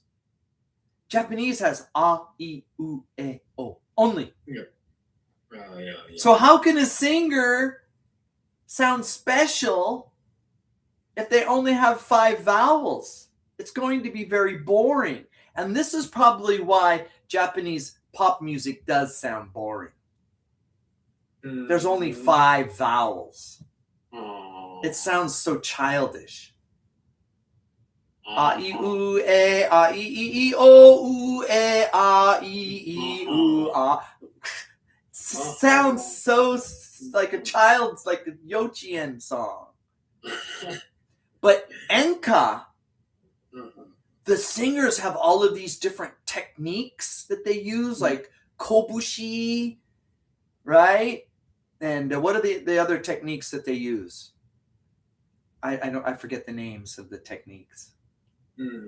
But they use all these different throat techniques to make the song more powerful. And I really have to praise those Enka singers. They have lots of special techniques. I've met, sometimes you go to these music bars and you'll meet a professional Enka singer, and it's like, wow, they got some technique. Because they only have 5 vowels. Their power does not come from here, it comes from here. It's the same with opera. Italian only has 5 vowels. So their technique comes from the chest. Nessun dorme. And that is wonderful. Because the Italian only has 5 vowels. English music, we got all these wild and crazy sounds, and the technique comes from the mouth. So, yeah. Many vowels. We got lots of sounds in English, yeah. Yeah, Japanese and Italian only have 5 vowels. And the notes come from the vowel. Those aren't notes. That's not music. The note is ah, ooh, ah. Those are the notes, the vowels. And there's only 5 in Japanese. And there's only 5 in Italian. But the Enka singers, they have some amazing throat techniques that they use. Do you know about the Mongolians? I think you call it Homi, where they do that crazy throat singing that they do. Yeah. Music's a great way to study a language and a culture. What are you listening to these days? What music are you listening to now? Is it just Sesame Street now? Yeah.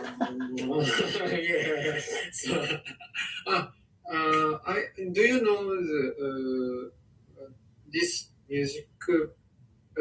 This music video. Do you know the? Everyone, and welcome to Tiny Desk. Tiny Desk. Do you know? Oh, Tiny Desk, yeah. Concert. Okay, yeah, that's popular. I've been watching. Oh yeah, Tiny Desk. This is the Sesame Street version. Oh, nice. Today, in honor of Today. That's the count. Yeah. 1 peanut butter sandwich. 2 peanut butter sandwiches. Yeah. Great. It's a great way to study. I'm so glad you found some joy. I was reading your homework. Help! I'm frustrated. I'm tired. I'm like, oh, Fumiya, don't quit. But it seems like you're enjoying the Sesame Street. You're enjoying, and don't worry about translating back and forth between English to Japanese to English again. There's not a lot of value there. Okay. Yeah. Actually, I gave I find the mistake, and it was something studying. Yeah. Okay. You learned something. Yeah. Okay. Learning. But telling your story is more important. Okay. Yeah. Telling Telling somebody else's stories, you're just going to forget. But telling your story, you're going to remember it. Okay. I tried keep practicing. Fumiya, there are 5 Thursdays in April. 5 Thursday. Yes. April. There are 5 Thursdays in April. Okay. Okay. So, how about? Are we taking a Golden Week holiday? I don't have Golden Week. So do you want to study 5 times this month? If you okay, if you can. Next week I am absent. Do you want it next week or do you want it next month? Because Golden Week would either be April 30th or May 7th. Do you want to take your holiday on April 30th or May 7th? Actually, I don't. Do you see what I'm talking about? If you want to take a holiday, you have 2 choices. April 30 or May 7th.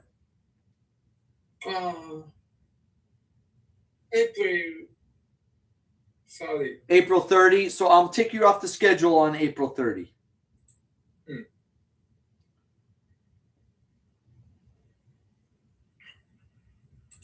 Thank you, Fumiya.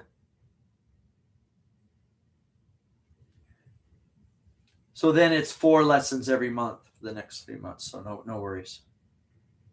If you have a question, you could send me a message or ask me next week. Good work today. Thank you very much. I'll see you next time. Good night. Thank you.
Taji, how are you?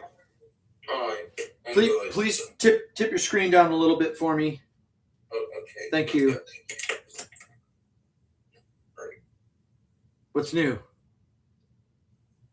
Oh,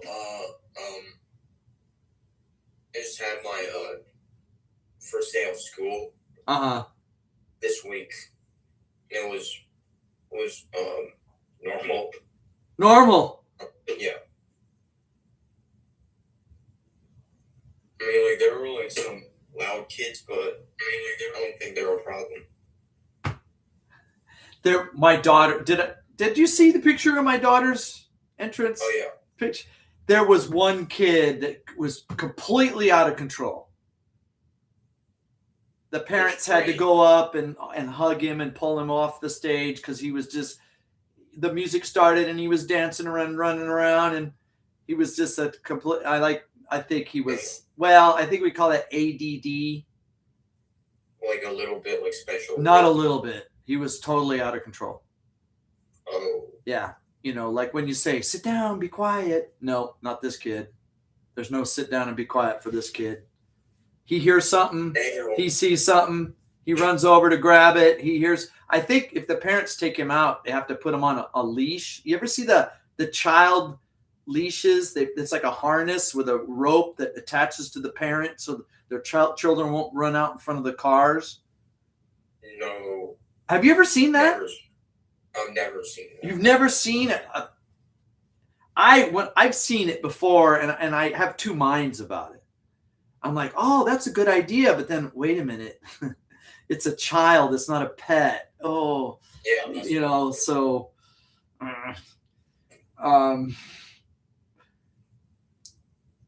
child leash. Yeah. Whoa. Yeah, whoa. I think this is the kind of kid that if you were to take him out onto the street, you'd need that because he'd see something and run right out into the street and get hit by a truck if you didn't. Yeah. Damn. I don't think he was like violent. He seemed happy. It's not like he's going to grab a knife and stab your child. But I think he's going to need a special handler in the classroom, and maybe they have one for him. Yeah. Isn't there like a class for like? Well, okay, there used to be, but recently, and when I say recently, I think they started 20 years ago or more. They started mainstreaming the handicapped people. Oh. That's where they put the handicapped people in with the general population, but they usually have some kind of a minder or a specialist that helps them. Maybe you had students in your class that were like that, right? Do you remember? You never? No, never. Well, now you're out there in the countryside. In the city, I think it's more common. Oh, okay. Yeah, I don't know In what school there was like a class for like the special class. They didn't mainstream. Yeah, so maybe it's something that the cities do. That every city has its own policy. What about when you were in school in America? Did they have handicapped kids in your? Oh yeah, they had. Okay, yeah. So American, it's a national policy for mainstreaming. But in Japan, it's up to the local districts or whatever. Yeah. Shizuoka might be old fashioned. I wonder what your classes are like. But you're going to a private school now. Oh yeah. Is this what you wrote about in your homework? No, it's a different topic. No, it's a different topic. Okay, yeah. So let's talk on this a little bit. So here, it's your first day at a private high school. Yeah. Tell me, what is it like being at a private school? I don't know. The rules are pretty strict. Oh. It's private, so. Yeah, but you're not a problem child, so that's not. If you were a kid, if you were a leash kid, maybe that would be hard. Yeah, that's but you're not a leash kid.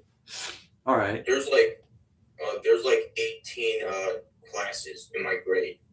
It's pretty big. 18 kumis? Yeah. In one grade? Times 3? Yep. That's huge. Is this the only one private school in the whole area? Is that why? No, actually, no. How many private schools are there? There's like around like 7. Really? Yeah. Like some people come from different, like from outside the prefecture. To come to that private school? Yeah. Wow, that's interesting. Yeah. Is there a magnet program at that school? Is there a reason why it's popular? No, I think the reason why it's popular is because like the levels are like it's like I don't know how to say, but I think maybe I'll say it. The local school is very low level. The public school's level is low. Is that why? Actually, it's like the second smartest private school. But like, there's more like smarter public schools. But around that. Oh, so why is your private school so popular? I don't know actually. Because the level is low? I don't think so. Okay. Well, then again, the government helps pay for private schools now. Private schools used to be just for rich people. But now the government helps pay, so it's easier for normal people to go to private school. Yeah. But that's a new thing. Only a couple of years ago they started doing that. And I don't imagine that your school suddenly grew and got popular. I think there's been 18 classes for many years, right? Oh yeah. Yeah, that's interesting. Also, maybe here in the city, there's a lot of smaller schools. See what I'm saying? Because you're in the countryside, there are not that many schools, so the schools are bigger. Oh yeah. I wonder what kind of students, like who lives farthest away? Do a lot of students live very far away that come there? No. I mean like 1 to 2 people. How far is it from your house? It's pretty far. Like I have to take like trains. Trains. So how long does it take you? It's like approximately like I don't know, like 30 minutes. That's not too bad. 30 minutes is not bad. It takes my daughter 90 seconds to get to her school because it's across the street. Yeah. That's OP. It's nice. Yeah. Yeah. And there's 1 kumi. There's 1. Yeah, like 17 kids. 17 kids? Yeah, 18 maybe. And that's it. Wow, okay. And that's each grade, there's only 1 class in each grade. That's nice. So the whole school, elementary school, has 6 classes. Most of the classrooms are empty. It's funny. It's like the school's like a ghost town. It's funny. All these empty classrooms. This great big building that was built back in the Showa period that used to be full of kids. You know, you can imagine 40 kids times 6, right? Yeah. But not now. 40 kids times 6 times 6. Right? Maybe not 6, maybe 5. 5 kumis times 6 times 40. But not now. It's a different, yeah. And this is the discussion topic. The Japanese culture and most Asian cultures, especially China, right? The culture is developed around high population, right? It's like, hey, we got a lot of people. We don't have a lot of resources, which means we don't have a lot of freedom, which means a lot of rules. Our houses are small. Our plates, our dinner plates are small. We have to work really hard. We got a lot of rules, right? But America, we got wide open spaces. We got cowboys and race cars and helicopters. And we got, our culture is vastly different because we don't have those kind of what we call constraints. Oh, yeah. The constraints are what develop a culture. One interesting cultural aspect of Japan is sushi. Japanese people are very careful when they prepare food because they can eat raw meat, so they have to be very clean. They wash the knife. They have the water running while they're preparing, all that kind of stuff. Whereas in America, we just burn it, kill the bacteria. We don't, barbecue. Different culture because of the environmental constraints. So all of these constraints or pressures or requirements of a small island with lots of people, and you have to be very careful. Everybody's got to eat. Everybody needs a job. Everybody has to line up in a small line and, right, do this, do that. Don't do this, don't do that. Now, the population is shrinking.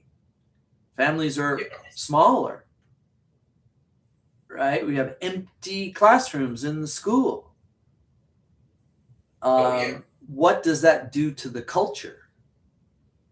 Research disappearing. I think so, because, we don't need to follow that rule anymore because, we've got space and time for freedom. Yeah. So you wonder what this will do to Japanese. And then again, if Japan doesn't recover its population, it will disappear as a culture because the people disappear.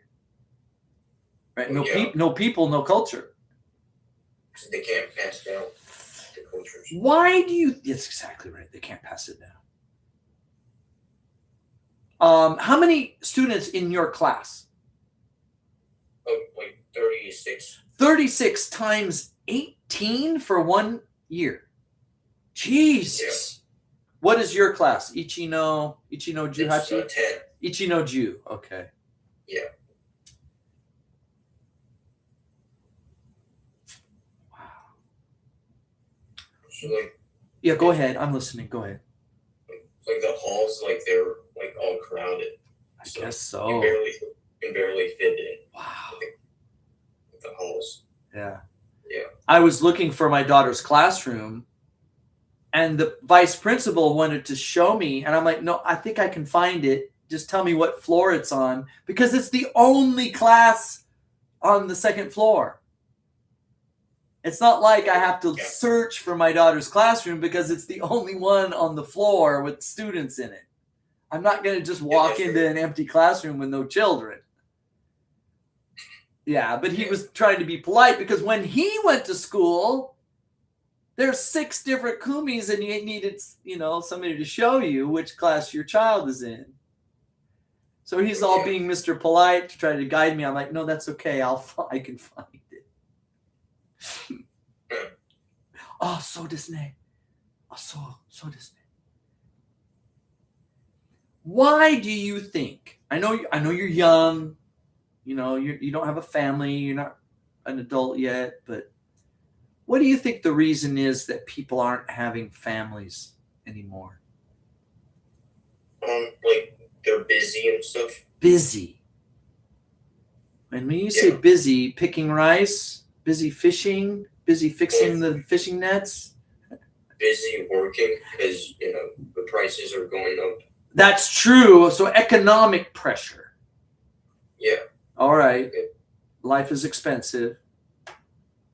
Yeah. Working 2 jobs, mother and father. Okay. Is that the main reason?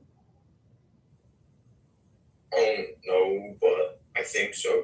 But let's consider a time when fixing the fishing nets and planting the rice and heating the water for the bath by chopping the wood. And you know what I'm talking about?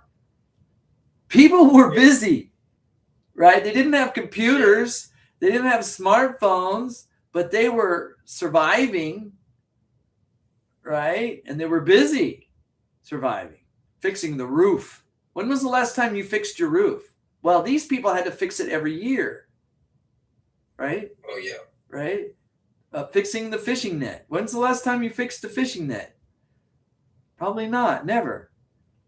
Somebody your age was probably helping his father fix fishing nets every day.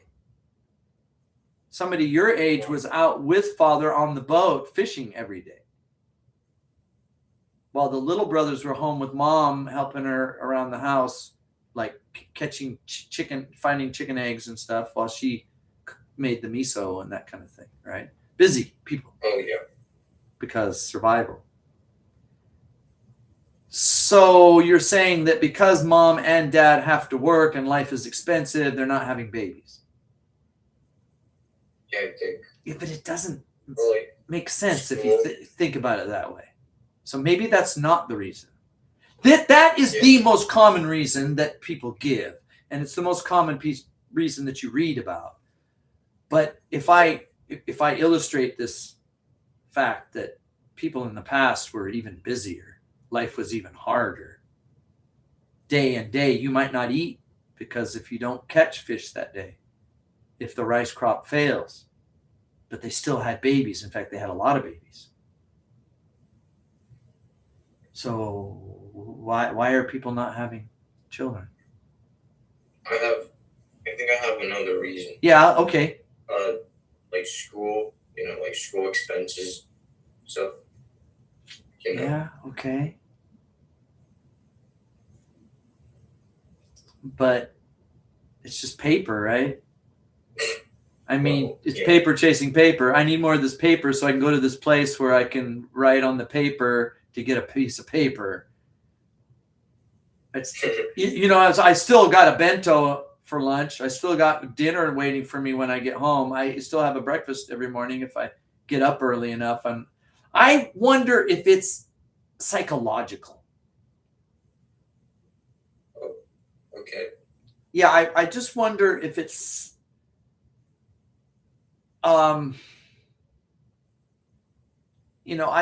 there's a lot of debate over this. I don't think anybody maybe has the answer, but it might be some kind of psychological aspect of popular culture. It might be a psychological aspect of maybe life is too easy. When it may have to do with birth control. We have pills and condoms now that people can have sex and not make a baby. Whereas back in the day, they didn't have that. Maybe when you think you're going to die, you're going to have unprotected sex and make a baby more often when life is dangerous. Because it seems to me, in places on this earth where life is dangerous and short, people just make more babies. But in places where life is very comfortable and every day is the same and you don't have to worry about dying, and you watch a movie, play with your phone, you lose that edge. You know, you just, life is just, I don't know. Or there may be environmental contamination. There's a phenomenon, it's called environmental hormones. Like if you burn plastic in the trash, like the trash burners, there's this thing that's called dioxin that comes from burning plastic. Oh, yeah. And I remember years ago when I first came to Japan, it was called the dioxin mondai. Right? It's like, what is this dioxin mondai? What's this thing? The old trash burners burned at a low temperature, and the smoke coming out of these trash burners, of course, in the modern age, we use all this plastic for everything that they didn't use in the past. They used to wrap stuff in banana leaves, right? You know, like the mochis used to be wrapped in a leaf. I don't think it's a banana leaf. I don't know what kind of leaf that was. The bento boxes were actually made of wood. They didn't use plastic bags. They had the furoshiki, you know, back in the day. They didn't have plastic. And burning things, there was no dioxin, right? But in the late 20th century, all this plastic being burned, and it's in the air, it's in the soil, it's in the water, and it gets in your system, and evidently it interferes with the reproductive system. The man produced less sperm. Maybe the sexual drive is decreased because of this. Now, they changed all the garbage burners in Japan. Now they have the high temperature type that don't produce dioxin. But we still have, everything's in plastic. All of our food comes in plastic.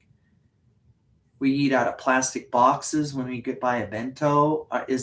Plastic bottles for all of our drinks? I don't know if that is. Yeah, I wonder. I don't have an answer, but it is an interesting question. Are we poisoning ourselves?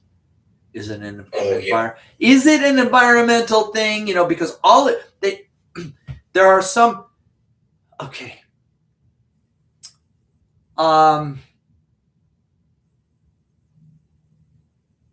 There's this thing that we call correlation. Are these two things related? I don't know if you remember in the United States, they have this event. It's called Groundhog's Day. I was born. Do you remember? Yeah, I kind of remember. That's my birthday. Oh, okay. I was born on Groundhog's Day, February 2nd. On that day, the groundhog, it's like it's an animal that lives in a hole in the ground. If it comes out of the hole and it sees its shadow, it will run back in the hole. And that means 6 more weeks of winter.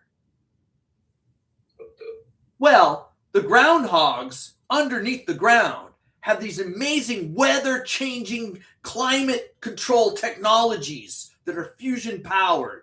No. Of course not. Aliens. So, is the groundhog affecting the weather? No. No, of course not. Yeah. But if the groundhog sees its shadow, that means 6 more weeks of winter. Is it cause and effect? No, it's just coincidence. There are two things that happen at the same time. One may not be the cause of the other, or maybe it is. Or maybe it's an indicator. The groundhog seeing its shadow means it's a sunny day. Right? And a sunny day on February 2nd means the winter weather will probably continue. because we have the air masses, the polar air mass, which is very dry, and the equatorial air mass is like this belt around the planet, and where they meet, that's where the cloud belts are. And if that cloud belt is still to the south, that means winter will continue. If it's a cloudy day, that means, okay, the equatorial cold air mass is retreating. So if it's a sunny day, the winter will probably continue. The groundhog sees its shadow because it's a sunny day. Sunny days usually mean that winter has still a few more weeks. So it's not a cause; it's just an indicator. It's like, more winter. It's just a. Yeah. The needle in the speedometer of the car doesn't push the car forward. It just tells you how fast the car is moving. Yeah. Right. So some of these things are just indicators. They're not a cause.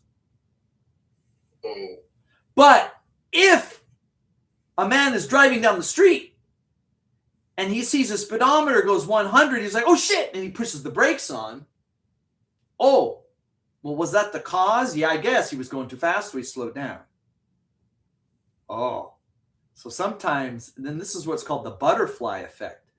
A butterfly flaps its wings and it causes air ripples that multiply, and you have a typhoon on the other side of the earth in 3 weeks.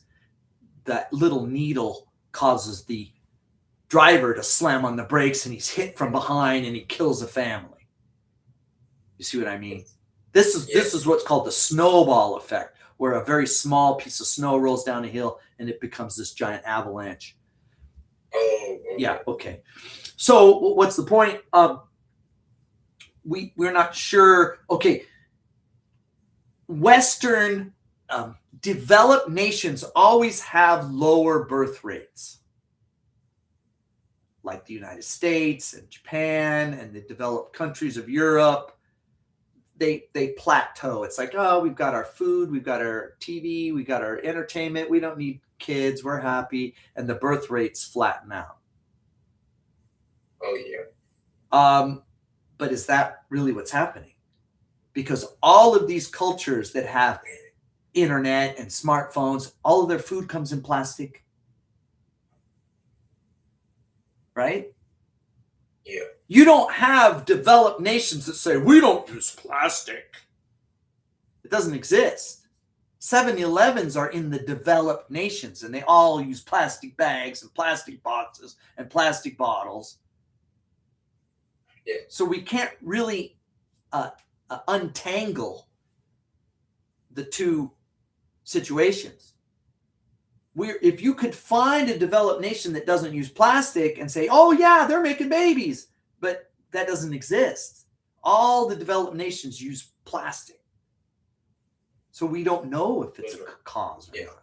Yeah, that's so it's not like I have the answer. It's a question that we need to continually examine.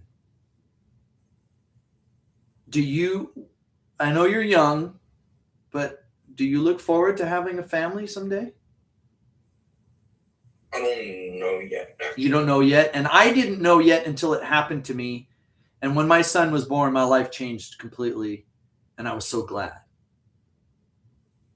Yeah. And I was angry at myself because I waited so long. Oh, okay. And my advice to anyone is don't wait.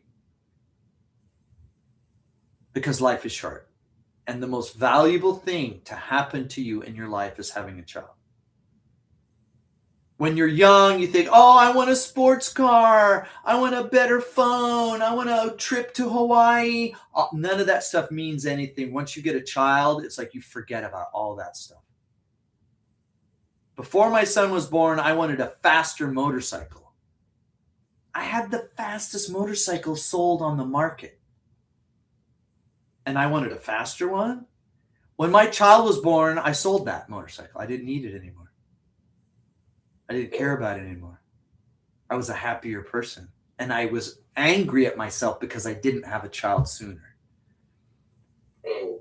And I think most people you talk to, if you ask them, they would say the same thing. the most valuable part of their life is their children. Not their motorcycle, not their sports car, not their faster iPhone. I think the people who buy the latest iPhone are people without children. Oh, okay. But that's a different story. Thanks for following along. I think it's your turn. Let's go to your homework. It was a very deep. It's it's not.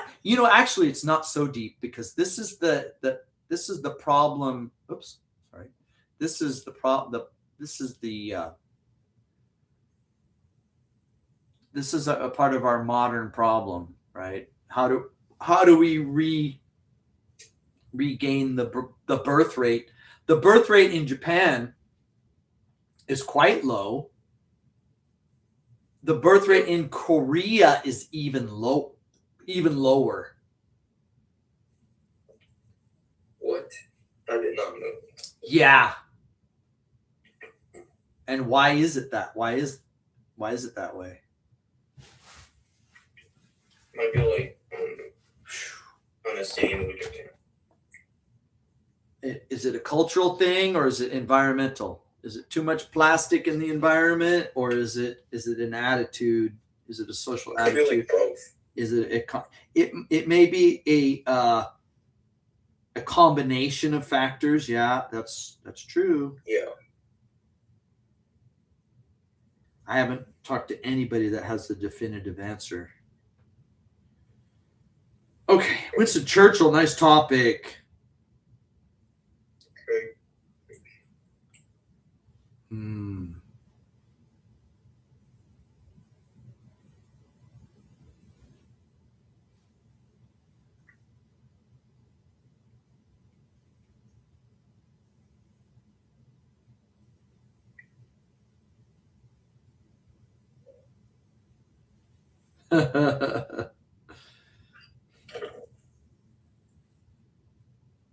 Oh yeah. Wow, I didn't know that fact. We shall never surrender. Did you know that? That's what he said. Oh. We shall never surrender. Oh yeah, I think I know. Yeah. Donald Trump highly respects Winston Churchill. Highly respects him. Oh really? Yeah.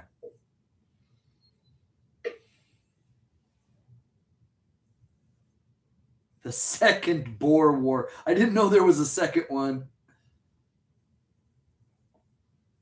Oh yeah. There is. You learned about Winston Churchill in history, you say once. How long ago was this? I was during 9th grade history. So 5 months ago or so. Oh, okay. Like around like World War II. Area. So yeah.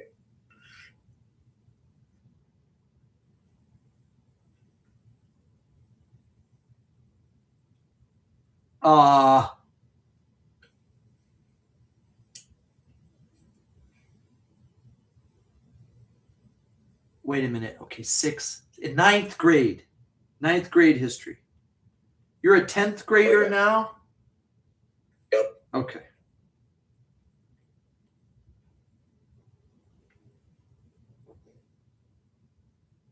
It's funny because Japanese people will say, oh, he's a first grader in high school. I'm like, no, there are no first graders in high school. First graders are in elementary school. Oh, yeah. Yeah. You could say first year, but we would say 9th grade. Or we would say 10th grade, sorry. Okay. Oh, okay. Good. All right.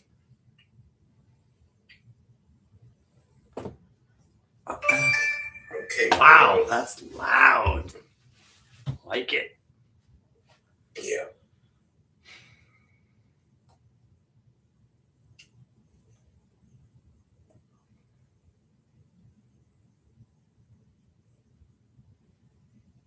Oh, Did you have a chance to watch that video? Oh, not yet. Yeah, if you have a chance, it's very, very interesting. This Polish man named Jan Kozłowski or whatever, he developed the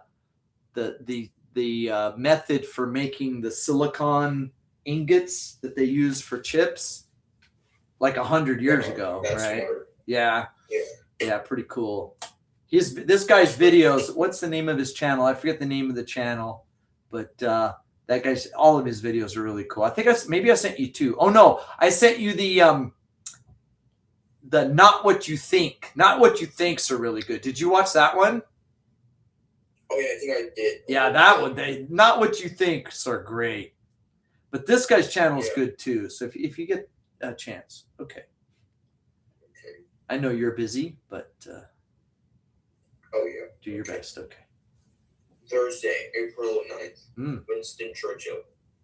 Winston Churchill was the Prime Minister of the UK during the Second World War. Here are some fascinating facts about him. 1. During World War II, he worked with leaders like Franklin D. Roosevelt and Joseph Stalin. 2. He is often seen in photos while smoking a cigar, especially large Cuban cigars, which became part of his iconic image. This is an interesting point. Here we use a cigar, and here we say cigars. Do you understand why? Because Cuban cigars. No, actually, no. Cuban cigars, now that makes sense. But why he is often seen in photos while smoking a cigar? Because he's not smoking multiple cigars. Yeah, can you imagine if he had 3 cigars in his mouth in the photo? Okay, thank you. No, there are some photos of people with a mouthful of cigarettes and they're all burning. I've seen. It's crazy. There's this one crazy photo of an old man with no teeth and his mouth is full of cigarettes and they're all burning. Yeah, it's crazy. Okay. Yeah, that's crazy. Yeah, I'm glad you understand. All right. Okay. 3. Churchill actually failed the entrance exam to the Royal Military Academy twice before finally passing on his 3rd try. Never surrender. Maybe that was what made him so great. The guy that passed on his first time didn't know what it was like not to give up, right? Oh yeah. Yeah, there you go. Maybe those are not the people you want. Maybe the people that pass on their first try shouldn't be allowed to go in. Wouldn't that be interesting? Yeah, that's fine. I passed the test. No, we're not letting you in. Why? Because we only let the people in that fail the first 2 times. Right. 4. He once escaped from a prison camp during the Second World War, which made him into a national hero. I first learned about Winston Churchill in 9th grade history. Nice. I'm glad you studied Winston Churchill. Yep. In English,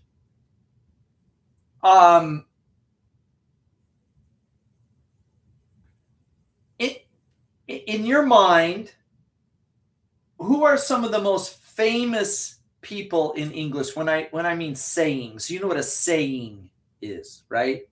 Like when you quote somebody. Who do you think are the most popular, most famous people who are quoted for English sayings? Oh, like who? Yeah, for example, can you give me some examples? Like Abraham Lincoln. Yeah, okay. Gettysburg Address. Yeah, all right. Like yeah. Anybody else?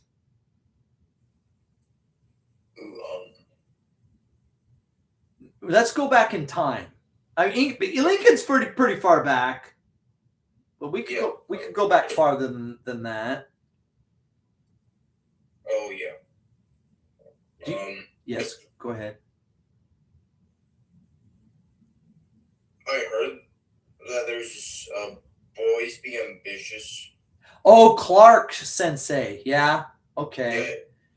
Yeah. What about William Shakespeare? Oh, I don't really know about him. I know I've you heard of don't, him, but a lot of things that Shakespeare said are famous sayings. Oh yeah. Yeah, because that's really old. It goes way back, but a lot of the things he said are still said today. They're part of our culture. Oh yeah. Also, like, yeah, go ahead. I'm listening. Go ahead.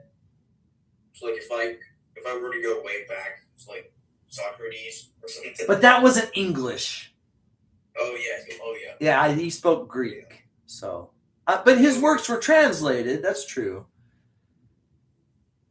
Shakespeare, the translation of the Bible, the King James Bible, the Beatles. Oh. She loves you. Right. Okay. And maybe Winston Churchill. They're way at the top for. Wow. Okay. Churchill quotes. Let's check out some Churchill quotes. Now, in 9th grade Japanese class, when you learn about Churchill, he was a prisoner of war and blah, blah, blah. But I don't think you studied the things he said. Oh, yeah. Because it's a Japanese class. Yeah. Did they translate any of the things he said? In your history? No, and that's but see, that's what we study. We study his quotes. Yeah, his quotes. Is it 2 H's? Winston Churchill. Yeah, I think that's it. Yeah. But I want Churchill quotes. There they are. There we go. Success is not final. Failure is not fatal. It is the courage to continue that counts. Wow, that's a good one. I didn't know that one. Yeah, that's cool. You read this one. You read this one. If you're going through hell, keep going. Good advice. Yeah, Don't stop. And that was World War II. London was being bombed by rockets from Germany. Imagine if Germany had the atomic bomb at the end of those rockets. It'd be a very different world today. Yep. Yeah. Success consists of going from failure to failure without loss of enthusiasm. Your turn. Without victory, there's no survival. Oh. Whoa. We did that one already. Diplomacy is the art of telling people to go to hell in such a way that they ask for directions. That's kind of funny. Yeah, he was funny. Yeah. He was funny. Yeah, that's kind of funny. Never give up. Yeah. He's spitting facts. Okay, your turn. You'll make all kinds of mistakes, but as long as you are generous and true and also fierce, cannot hurt the world or even seriously distress her. Okay. Generous and true. And Winston Churchill was not associated with hurting the world. Guess who was associated with hurting the world? It was Adolf Hitler. Oh, yeah. Right? Because he wasn't generous and true. Yeah. There's no time for there's no time for ease and comfort. It is time to dare and endure. Wow. Of course, this was during the war. Yeah. Yeah, it's giving war vibes. Yeah. Yeah, war vibes. To improve is to change. To be perfect is to change often. Well, okay. I cannot forecast to you the action of Russia. It is a riddle wrapped inside a mystery, inside an enigma. Yep. And that was 1939. All these years later, Russia is still a riddle wrapped inside a mystery, inside an enigma. The mysterious Russian mind. Oh yeah. Yeah.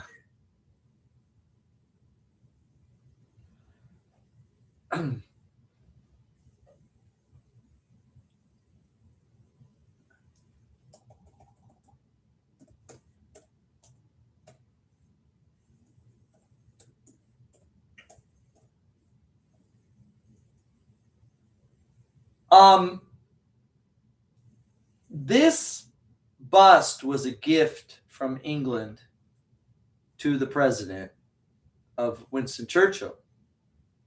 Wow. Okay. And it was moved into the museum, the White House in the basement. They have all of these great things. And it depends on the president what he wants to decorate. And then finally, Trump gets it out of the basement and puts it back on his desk because Donald Trump really respected Churchill. And he wanted it back. Yeah. He wanted it back in the in the White House because he really respected him. Wow. Yeah.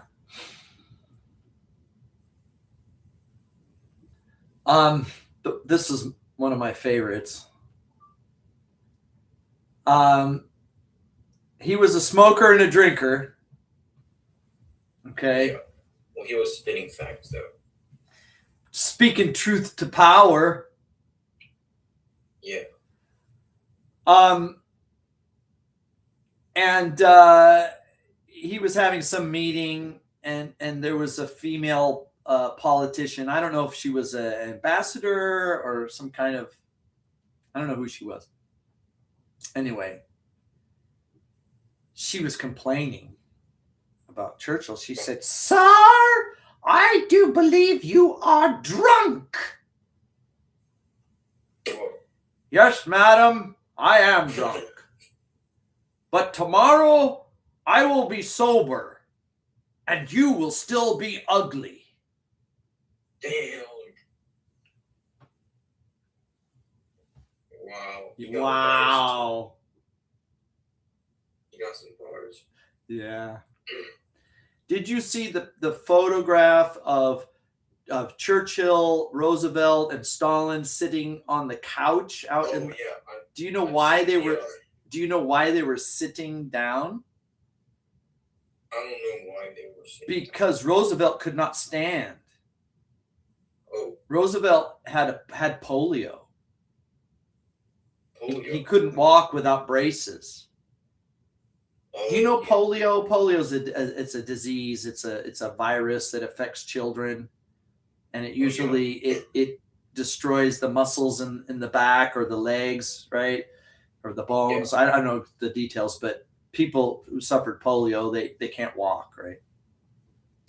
So Roosevelt, he needed braces to walk. He got pushed around in the wheelchair a lot, but he didn't want that image. So as soon as he got set up, before the cameras came out, they made sure, take the wheelchair away, take the braces away. Like when he's giving that speech, December 7th, before that, they had to help. He came out with the braces. His people helped him get behind the podium. They put the braces inside the podium so the cameras couldn't see it. And then he stood there. Okay, start the cameras. December 7th, 1941, right? And then when the speech is over, okay, turn off the cameras. And then he gets back, gets his braces back, and he you know, yeah, that was not the image that he wanted to project. So you never saw photographs of him in the braces. It would be impossible today to hide that because everybody's got a TV studio in their pocket, right? Yeah. Yeah. Everybody's got a video camera. Yeah. Yeah. So yeah, this is funny because they're outdoors. There's a couch outside in the garden, and here's Stalin and Roosevelt and Churchill sitting on this sofa out in the middle of the garden. I'm like, what? Usually the world leaders, like the G7, they're all standing in their suits next to each other or whatever, right? Oh yeah. No, they're sitting on a couch out in the middle of the courtyard. What did they? How many guys? They had to take a bunch of military guys to bring the couch outside from the living room because it was too dark inside the room. The photographers needed more light. So, right. Oh, okay. Yeah. All right. Well, they're the boss. Says. Yeah. We needed Russia to win that war because Germany was such a powerful enemy. But then, What about yeah, go ahead. Italy just disappeared. What's that? Italy just disappeared.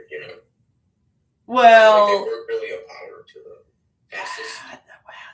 yeah, that's a different story. Yeah, I don't think those people Yeah. really wanted to fight. I think it was Mussolini's ambition. Yeah. And That's true. oh, do you know what they did to Mussolini after the war ended? They just tore his body through the street in pieces. It was terrible. And he didn't last long. But anyway, we made friends with the Russians so that we could beat the Germans, but it didn't turn out so well. The Western world decided, okay, war's over, go back to your countries, we'll help you rebuild. Russia's like, no, we want to be boss now. We want that country and that country and that country. It's our turn to do what Germany was doing. Oh my God. And it's never ended. Yeah, that's a problem. It's like one of those secret villains. Secret, but inside of Enigma, inside of Yeah. Mystery. Yeah, okay. But lot of interesting video coming from Iran. From people's smartphone cameras. It's not like CNN. No, it's people posting. Yeah. Have you seen any like the planes being I've shot seen down? like the explosion. Explosions, yeah. Hopefully it ends soon. It seems to be very close. Yeah, go ahead. If this were to be like war, like what kind of name will it get? The biggest there's a theory or a philosophy or I don't know what the thinking is that we are in World War III now. This is World War III. Everybody's saying that. And it's just an undeclared world war. It's a protracted world war. So they're not really counting it as. It's not being labeled as World War, but it is, because the lines are drawn, the allies have assembled, the bombs are falling, the guns are shooting, and we have enemies, we have friends, we have alliances on both sides, and it's been going on for a long time. It's just escalated. It started out in cyberspace and hacking and financial this and political propaganda that, and it's just escalated. But there's this great forcing function or force or dampening force that's keeping it from escalating that didn't exist during the other wars previous. It's atomic weapons. Yeah. See, before the atomic bomb, it's kill them, destroy them, bomb them, just go. But then it's like, whoa, atomic weapons. We're fighting under this very dark cloud of total destruction. Yeah. And so the line was drawn on August 6, 1945, between before and after. When we talk about BC and AD, before Christ and after Christ, right? the Roman era, 300 BC, or, Nara period, 700 AD. Okay. The August 6, 1945 is another before and after moment. Okay. Before that day, bigger bombers, more bombs, more guns, more go, go, go. But then after that, it's like, whoa. We need a United Nations. We need to talk. We need red telephones. Slow down. Nobody wants to die. But this is happening. We'll stop it. Well, this is happening. We'll stop it. There's this big forcing function of limited engagement. Yeah.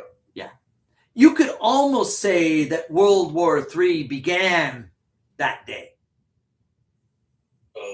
It just shifted gears. The war didn't really end. It just shifted gears. It moved into a different mode. Now that with it's the post-atomic era, and fighting is done differently now. Oh, okay. Because if everybody dies, nobody wins. So that the concept of protracted warfare. We didn't have protracted warfare before atomic weapons. It was kill them, go, destroy them. We got to win. Give it everything. But with atomic weapons, it's like, wait, no, you can't do that. Why not? Because they might launch their nukes. But we got nukes, but we don't want to die. Oh no.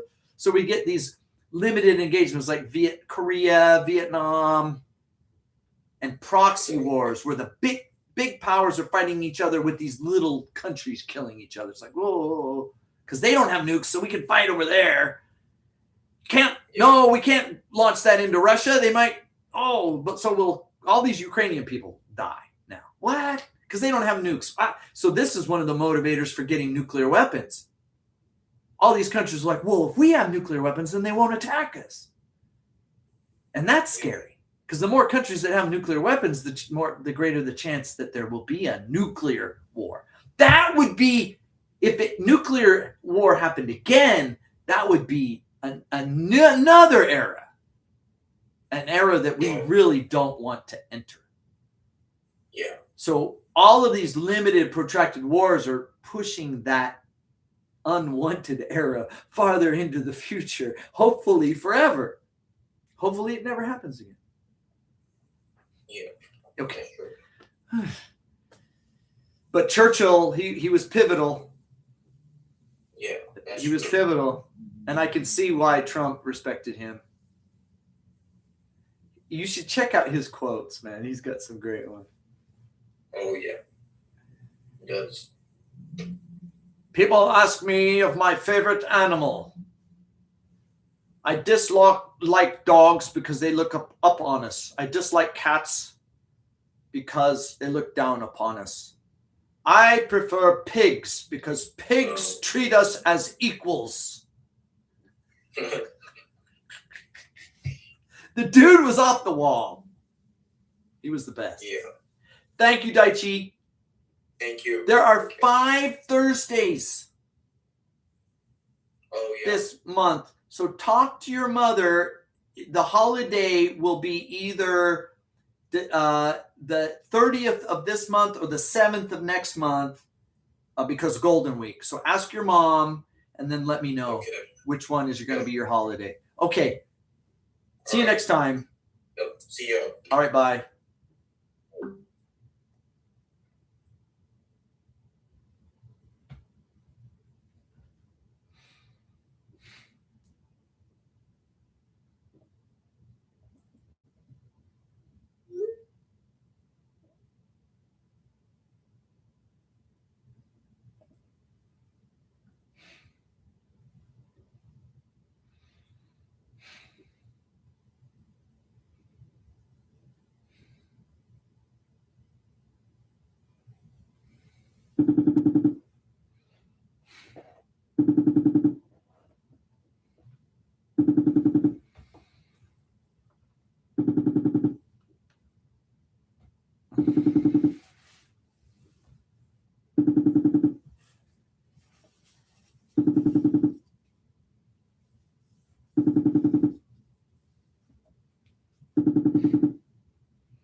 How are you? Yeah, I'm fine, thank you. So,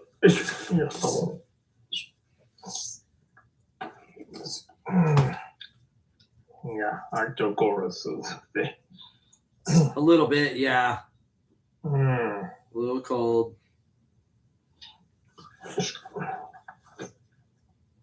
Oh! First day of school. Yeah. First day. My image is so that I to change so that she is very なんていうかな very small. Well, look at her big uniform. Look at yeah, her big I coat. think that it's a Yeah, I to be that's okay. She'll get bigger. yeah. My image changed so. She's so happy. congratulations. She did not go to Yoshien. She did not go to Hoikuen. Uh-huh. So that was her first day of school. Yeah. Yeah. So it's a very exciting. Yeah, so very exciting. It's very great. So Kaede san also is go to the senior high school. Oh, her first day at high school. Wow. Yeah. So in this Tuesday, so the Yeah, that was Tuesday. New gakushiki entrance. Yeah, that was Tuesday. Yeah. Yeah. It's very interesting. So Yeah, very. yeah.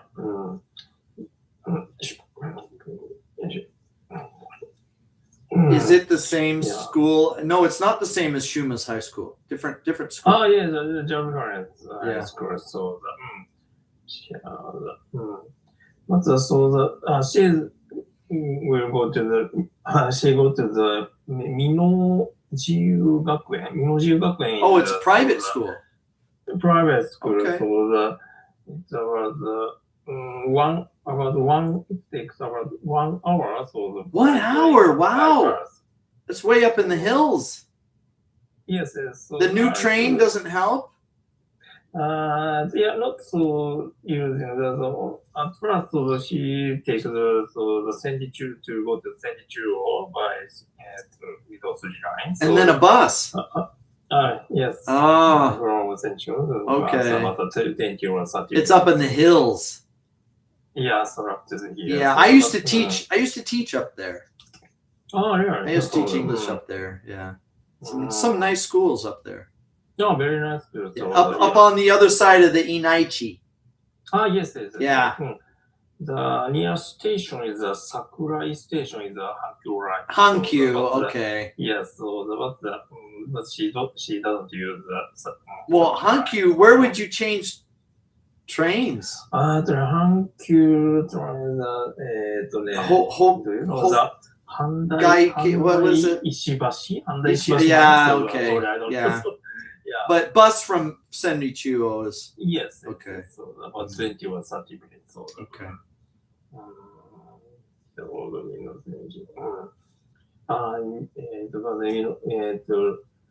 I was very surprised. So in the senior high school, the first grade is about 800 newcomer in Mino-Jiu Gakuen. 800. 800, yes, 800. Oh, In Mino-Jiu Gakuen, so the several classes. So for example, the only sports okay. sports business, sports gakka, sports 17 children. 17 children. Oh, Yeah. really? Yeah. Oh, One kumi. one kumi. So we had the ceremony, and then the kids went to their classroom, and then we went up to visit. But my wife and I were, I don't know, we were talking or something, and we were late, and I didn't know what the classroom was, so I asked the vice principal, and he wants to escort me up. I'm like, no, just tell me the floor, because it's only one classroom on the second floor. The building is empty classrooms. There's only 6 classrooms that have students. The rest of the classrooms are empty. Yeah. Yeah, but I think 40 years ago there were 5 kumis with 35 children each kumi, but not now. Yeah. It's a very strong. But maybe the population is gradually increasing. So A lot of foreigners. There's like 5. There's some Philippine and half Vietnamese, and some Vietnamese and half Philippine kids, and and then my daughter. Yeah. Some of the kids speak English, I think. Yeah. Yeah. Unique, so Yeah. I hope they don't shut it down, though. That's the biggest fear, that they're going to shut down the school and merge because not enough students. Yeah. I think so. Yeah, the difference of the 800 students is. That's big. That's big. Now, when you were in high school, how many kumis? Do you remember how many kumis in your? Maybe 8 or 9. Okay. 8 or 9 kumi, Yeah, this right before you, the student. I have a student who lives in Shizuoka. He's got 17 kumis. 17? Yeah. It's a private school in Shizuoka. Yeah. So like Minoru Hyugakuen, so maybe the 17. Okay, yeah, that's interesting. But the several persons of the sports class and the very hard study. Okay. class. Now, I just want to know, is this school we call it co-ed, mixed boys and girls together? Your daughter's high school? Mixed boys and girls. Yeah, we say co-ed. Co-ed? Co-educational means boys and girls. Co-education. Yeah. Now, some of those schools, like the school I taught at 20 years ago, was boys only. Yes. Me too. Oh, okay. Senior high school. But your senior high school was Hiroshima. Yes. Okay. Only the boys. Now, I wonder, your daughter's school, did it used to be girls only or boys only, and recently it's boys and girls, or no, so maybe the originally co-ed? Yeah, Okay. Maybe. I wonder if that boys' school is still there and if the girls' school is still there. Yes, still there. Still? Okay. It's there. Yeah, I'm trying to remember the other school. Is it Baika? Baika. Baika. Is the girls' school in that area? Oh, yeah, only girls. Yeah, and then there's a boys' school. I forget the name. Boys' school. There is a boys' school. I forget the name. It's in that area. So I don't know. The Mino Mountain area. Only boys' school. There is, or there was 20 years ago when I was teaching there. I forgot the name of the school. Sorry. Boys only. Their level was high. Their English level was high. Maybe I know the Takatsuki school is Takatsuki Senior High School is originally so the boys' school. Oh, okay. But recently it's maybe the co-education school. Maybe so. It's changed, yeah. Yeah. Okay. What about your original high school? Is it boys and girls now? Nah. Sorry, I don't know. I don't know. Gradually, now is changing to the co-education. Co-education school. So especially the university case. So at first the Joshi Dai. Yeah, that's true. Yeah, but recently there are not enough children. They need to bring in anyone. They can't say no to anybody because there are not enough children. Especially originally in Japan, maybe do you know the Tandai? Tandai means only 2 years. So the junior college. Junior college. So in Japan, so it's mainly the girls only. Yeah, but not now. Now anyone. Now is maybe it's come. Even different boys can wear a dress. It's okay. We don't care. Anybody. We need students. Yeah. Yeah. Yes, yes. The population, it's shrinking. It's shrinking, so that. Now Korea is worse than Japan. Yes. Why? Korea is a very Why? quickly, so the shrinking. Why? population. Why? Why? Because maybe the education fee is a very, very expensive. Well, so yeah, Korea. okay. And I just had this conversation with the student before. I asked him, and he just started his first day of high school.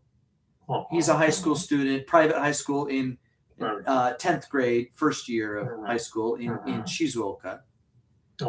He lived about 3 years in Detroit, Michigan, because his father is in the automotive industry.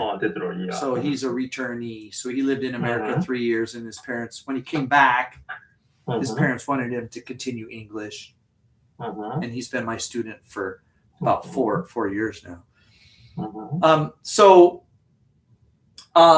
I asked him, and he gave the same answer. He's like, "Oh, economics, life is expensive, education's expensive," and I'm like, "Yeah, but in the past, life was hard, right? I mean, fixing fishing nets and planting rice and chopping the wood to heat the water for the bath and making homemade miso and that life was, and people had lots of babies." So it's hard to say, oh, life is harder now, so people aren't having babies. That doesn't really make sense. Life was harder in the past, but people had more babies. So what yeah. I don't. I understand that. Yeah. Yes.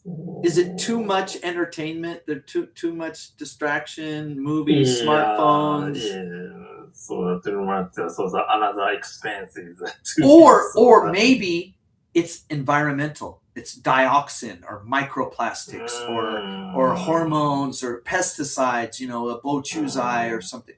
I wonder. Yeah. Now this happens to all the developed countries. The developing countries, Africa, Bangladesh, have huge birth rate. Yeah. But the developed countries, Japan, the United States, Europe, they have this plateau. Birth rate is down. Okay. Now, if you could say, okay, we're going to take 3 developed countries and compare them.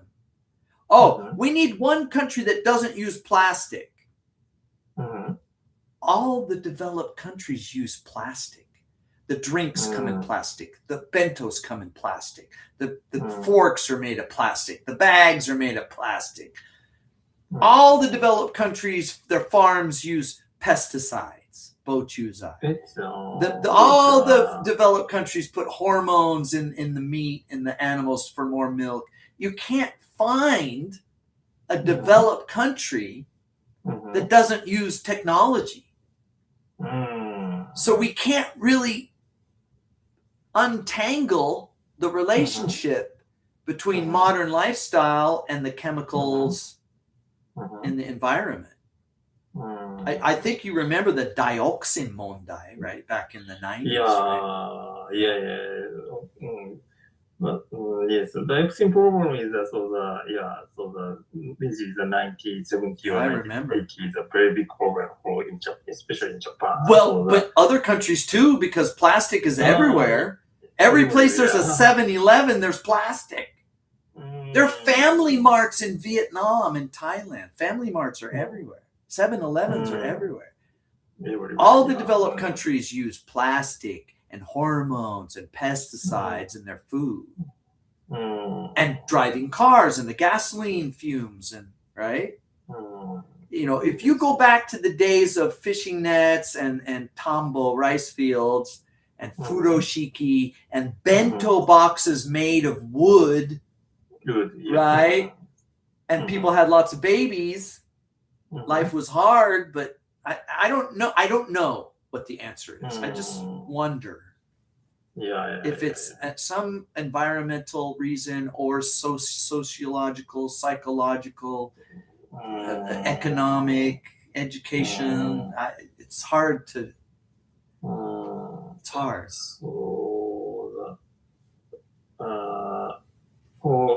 for example, in China case, maybe the government restricted the birth rate of the Not now. younger. Not now. They don't now. Now is no. That was their big mistake. Yeah, in that time, that time is limiting limiting. Yeah, China's the special case. Yeah. China special case. But in Japan is no limitation. Of course, no limitation is no limit. But maybe of course the environmental problem is a big issue. But maybe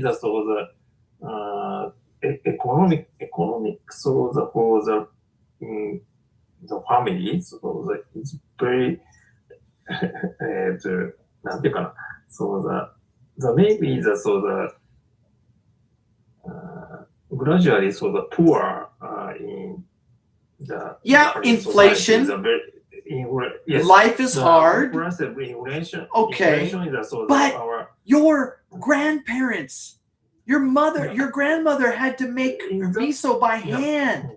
Yeah. Your grandfather's out there in the field planting rice by hand.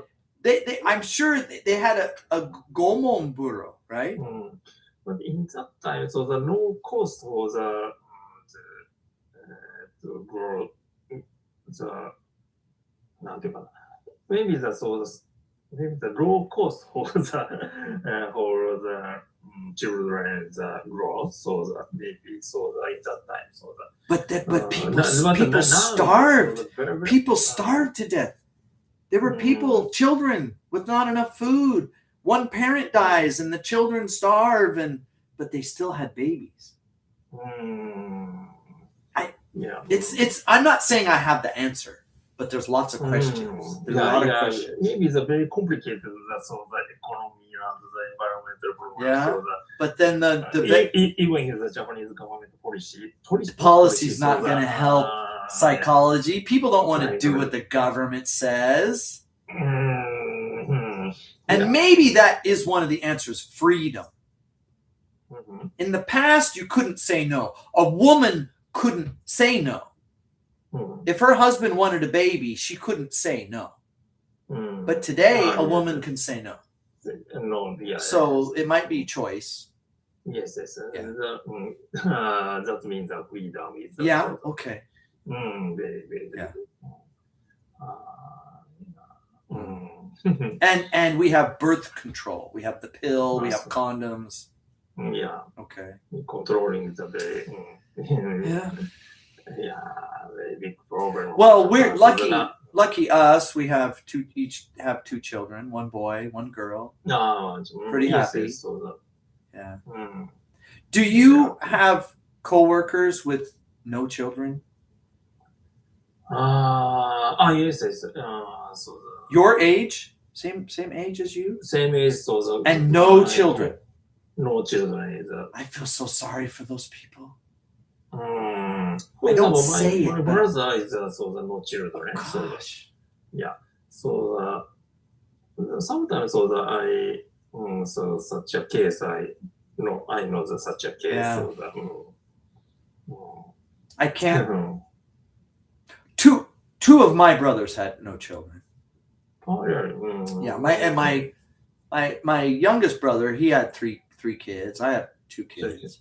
But my eldest brothers, they didn't. They were wild. Oh my God, they were wild and crazy. They never got married. Yeah. So, but why? And then why is Korea worse than Japan? It almost seems like Korea is kind of the new bubble in a way compared to Japan. Korea has a lot of success. You know, they have their own fighter jet. They have a successful space program now. They're building more ships than Japan. Samsung, LG, right? But the birth rate lower than Japan. Yes. So maybe it's not economy. Yeah. So Yeah, it's terrible. interesting. So, maybe the foreigners go to the Korea, so And they come to Japan too. like Vietnam, yeah. And Yeah, okay. Philippines, and yeah. Oh, so Korea has a foreign workforce like Japan now. They have Myanmar, Nepalese, Yes, Vietnamese yes, people. yes. Really? Okay, similar to Japan. Yes, Wow. I think so. Yeah. Because so maybe the Korean is better than English. A little bit. Japanese. Yeah, a little bit. Yeah. They don't have kanji. They gave up on kanji so they could concentrate on English. They used to have kanji, but they stopped so their students could focus on English. Yeah, that helps. Yeah. So that it's Korea. But low birth rate, and I think Over they're more traditional as far as women and school and study and grades, the pressure. I think the suicide rate for students is higher. It's a very competitive society. It's like that Hyakuten Monten, perfect score, Tiger Mom, culture. Yeah. Okay. Yeah.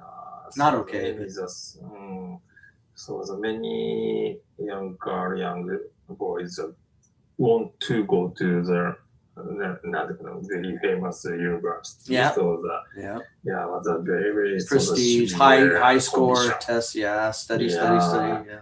So the Samsung and Hynix and the LG are very strict to enter the entrance. So so the competitive society. So that kind of psychological stress makes it hard to have a family. Yeah, having children is kind of nandemoi. You got to relax. When you have kids, it's like living with animals. This may be part of it. In the past, we lived with animals. We raised chickens for the eggs. We had goats and horses and cows for the milk. And the animals are always having sex and having babies. And it was just, we lived more naturally. But humans don't live with animals now. I mean, some people have dogs. Many people without children have dogs. Because I don't know. Okay. Yeah. But my grandparents, they didn't need sex education class. On the farm, the animals, you see. When children, what's happening, mommy? Oh, they're having sex. Okay. The daddy horse, the mommy horse, the baby horse. Okay, you see it. You don't need a school for that. You're learning. So the fact that we all live in these big concrete boxes and we don't live with animals, maybe that's part of the reason. Yeah. Yeah, in my young age, it's Did you live on a farm? Was your house a farmhouse? My father and living in the very local area, so they have maybe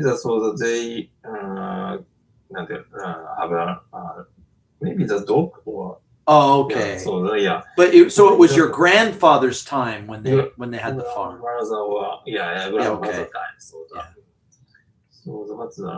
But now is of course not now. Got a supermarket. But sometimes in this department, sometimes I check the bed, it's no problem in this apartment. But pets are not farm animals. Yes. Farm animals, they have babies, they have sex, they eat grass. They lay eggs. It's a different different world. Yeah.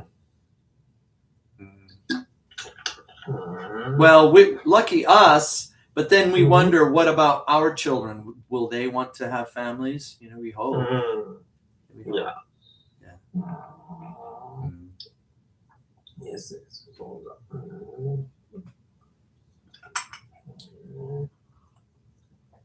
Is this war ending?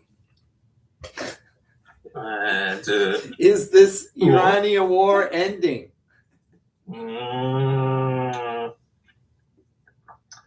Yeah. The oil came down a little bit. Yes, yesterday, maybe the Trump on the Iran is Well, they had a deadline. They announced that 2 weeks the ceasefire. Stop. Ceasefire. Yeah, okay. Are the ships moving through Hormuz now? Maybe a little. Yeah, the oil price came down. A little. It's below $100 now. The changing is very quickly, we can't catch up. Yeah. And we can't predict the price. Chaos. Very chaos. Chaos. Yeah. We have a lot of the effect of our profit and loss. Yeah, that's hard. Very hard. Very hard times. It's what is it called? Force majeure. Force majeure. Yeah.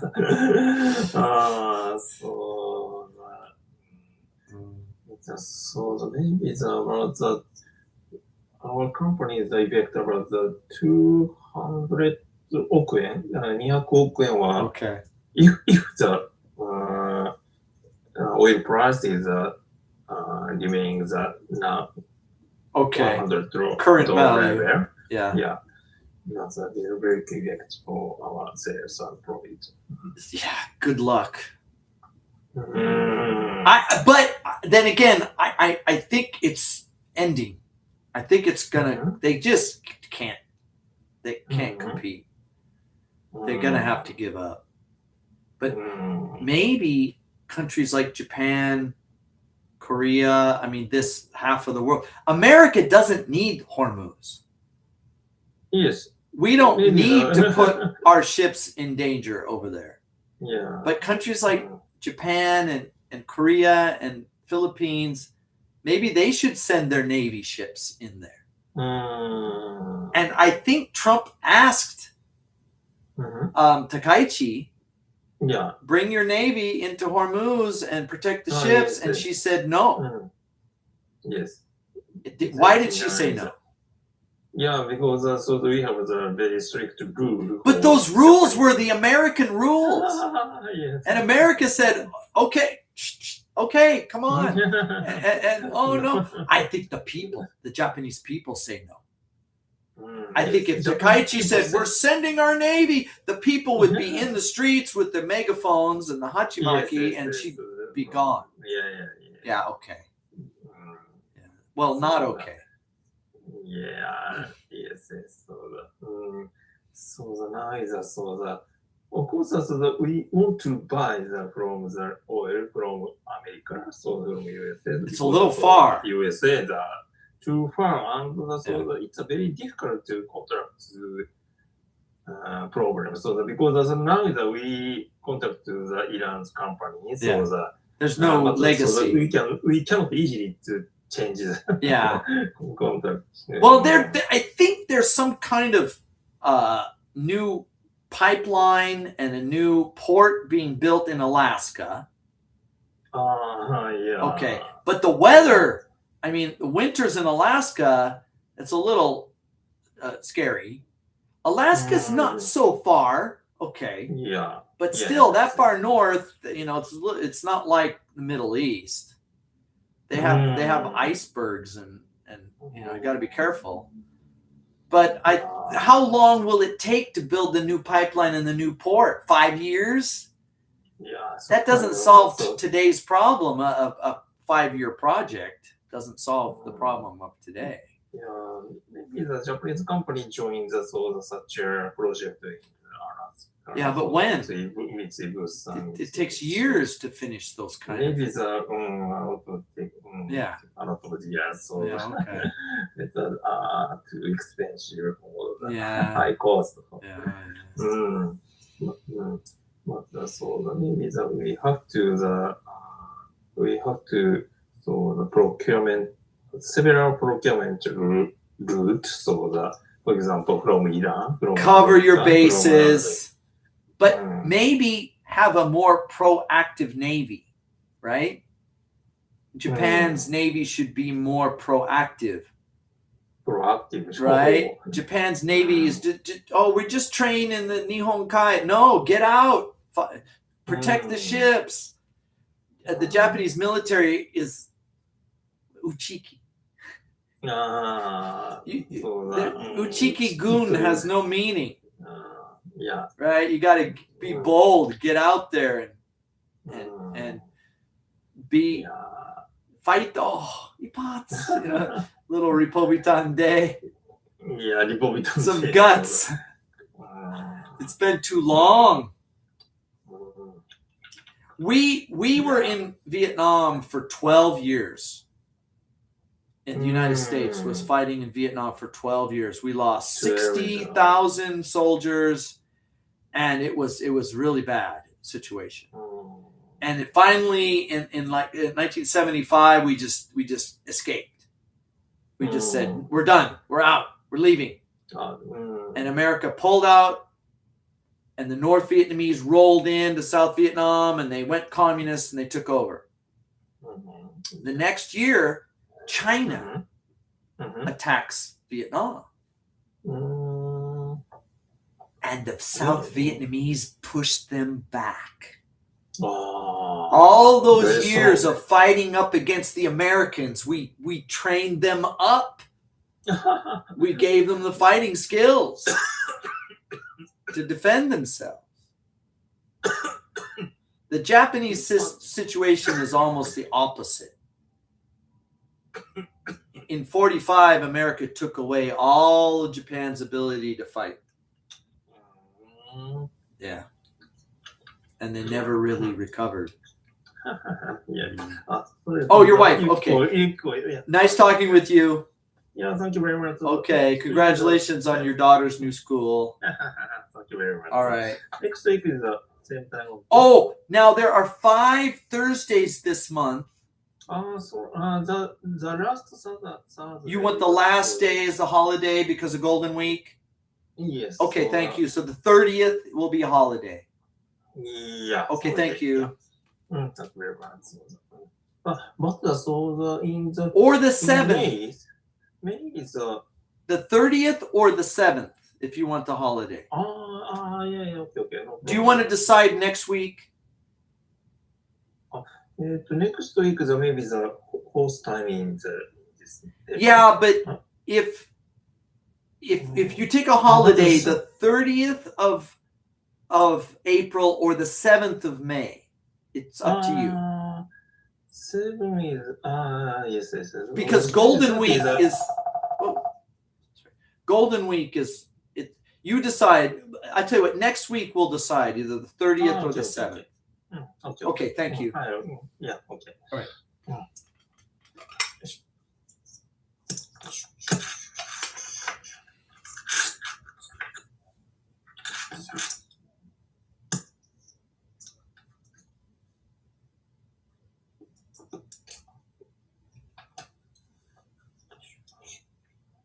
Hello again. Hello.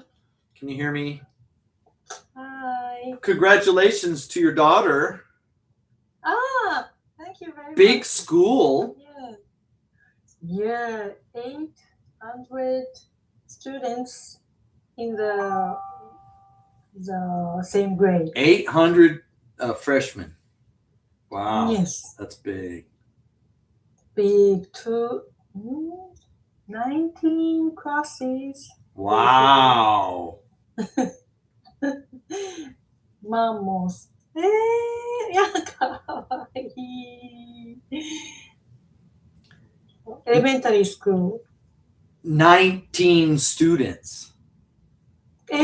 Only. Nine. Yeah, this was the entrance ceremony. There's only 19 students. Wow. There's only one kumi in each year. Yeah. So we were, after the ceremony, we were late, and so the students went up to the classroom, and I asked the vice principal, "Where's the classroom? Where's the classroom?" He wanted to escort me. I said, "Is it the second floor?" He's like, "I'll show you." I'm like, "No, just it's the only classroom on the second floor. All the other classrooms are empty. There's only 17 kids in one classroom." Yeah. And there's only one classroom for first grade. Yeah. And one classroom for second grade and third grade. Every year has only one. Is the school in Morinomiya? Morishoga. Yeah. Maybe it's too local. Too local and too city. It's a nice area. We got the park. Yes. We got the Danchi. We got the Gyomu supermarket. It's a nice area. There are some foreign families, some Vietnamese, some Chinese, some Philippine. Yeah. Maybe my daughter's classmates have English skills. I don't know yet. Yeah. Why the kids are so little? I worry the school. Well, we just had this discussion. I just had this discussion with Kazushi. Why is Japanese population shrinking? Why is Korea birth rate is lower than Japan? Yes. And why? Is it sociological? Is it psychological? Is it economic? Is it environment? Is it poisons in the environment? Is it the food? Is it the culture? It's very mysterious why this happens.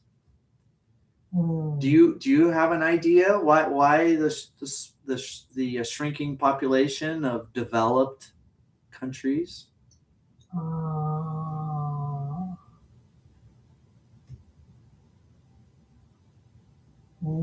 Yeah, it's kind of mysterious. Maybe too busy. But in the past, people were busy. Your grandmother was making miso, and grandfather was in the rice field, and the kids were helping on the farm, and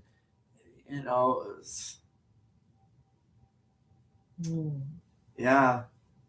But life was more natural. It might have to be something to do with women's rights. I mean, in the past, women could not say no, right? Today, women can say no because having a baby is very stressful. Oh, yes. But I don't know if that's really the reason. I don't know. In the US, it's pretty much the same. It's not as bad as Japan, but all the developed countries reach a plateau. Yeah. And some of them go in negative. America always has immigrants. Everybody wants to live in America. So we don't need it's interesting. Every generation, like, first of all, you have all the foreigners move in. Like after the Cold War, all these Russians and Serbians, Croatians moved into America. I think like 1990s was the biggest bump in U.S. population because Cold War ended. And all these former Soviet people, America! and our population grew greater than any other time in history. But then they bring their children with them. But then their children have smaller families, and their children have smaller families, and after 3 generations, they're just like Americans. Oh. So America grows from immigration, not from local people having big families. Mm. The families get smaller and smaller each generation. Japan doesn't have a lot of immigration. It's people say, I want to live in Japan. And studying Japanese is difficult. Most people study English. So they want to move to England or America or Canada or maybe Australia. Yes. Or someplace in Europe where they can use English. Mm. Japan it's hard. Otakus that want to study Japanese. You know, like 1990s bubble type, you know, that's a different category. That's a very narrow population. Mm. But most people around the world send their children to school to learn English so they can go to America or Canada or Australia or some English-speaking country. Japan? What? That's very narrow. Yeah, only in Japan. Yeah, I kind of feel sorry for the foreigners here. I see them every day, convenience store and fast food. And I walk up to the McDonald's counter and this lady from Nepal says, "Irashaimase," and I'm like, I'm not Japanese. She doesn't speak English. Oh. Ikaga desu ka? I'm like, why are you speaking Japanese to me? Because she doesn't speak English. The people who speak English go to America or other countries. Yes. Yeah. Or they have a job in like IT or something. They're not doing convenience store or fast food. Mm. Yeah. So. But now, many convenience store, the shop staff foreign people. Bangladesh, Indonesia, Myanmar, Vietnam. Speak fluent Japanese. They go to school. Mm. They usually take like a year course. They get a part-time job and 1 year of Japanese school. Yeah. And these little Japanese schools are all over the place. I don't know if you've ever seen like all these, I don't know where they're from. All these Myanmar people coming out, or all these Indian people. Maybe it's not India. Maybe it's Pakistan. I don't know where they're from. Oh, where was this? Kathmandu. I met this guy from Kathmandu. Nepal. All these Nepalese people coming out of this little Japanese school. Yeah. And they don't really speak English. Some of them do. But I think those people get jobs. They're not working the Yoshinoya. They don't work the McDonald's. The ones with English are doing IT or engineering or something because they came from educated families if they speak English. Yeah. Japanese is hard. Kanji, hiragana, katakana, hitotsu, futatsu, mitsu, ichi, ni, san, what? It's hard. Everybody studies English. Yeah, and recently the yen is weaker and weaker. God. So maybe foreign people. Yeah. So when I came to be an English teacher, the yen was big. Money was good. It was a dream job. Not now.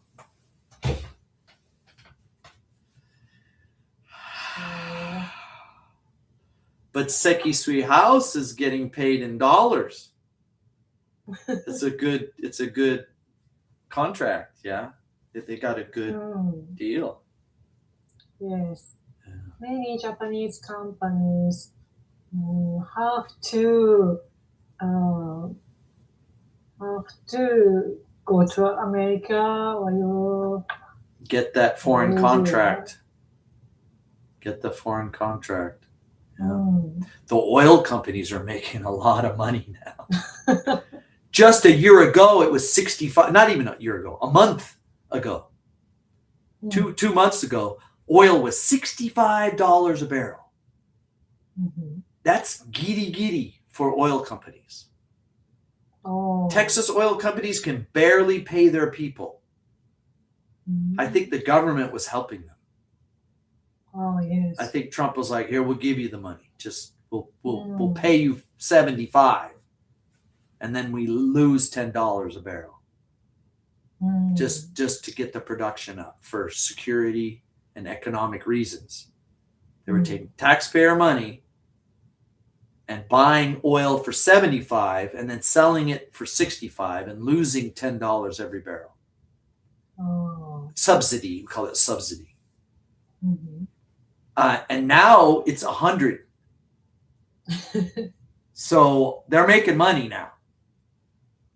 And the taxpayers are saving money because they don't have to subsidize now. Because the market, it's party time. And those Texas companies and their workers want to buy new houses and buy new cars and build new buildings and So Texas, Pennsylvania, Alaska, Montana. America's got more oil than Russia and Saudi Arabia combined. It's big. And all the Gulf states, Louisiana, the Gulf of America, Florida. Florida doesn't really produce oil, but they have ships and rigs and workers and helicopters, and it's big industry. Oil's big. It's big money. Yeah. And the shipbuilding and the ship fitters and the welders and all that. Yeah.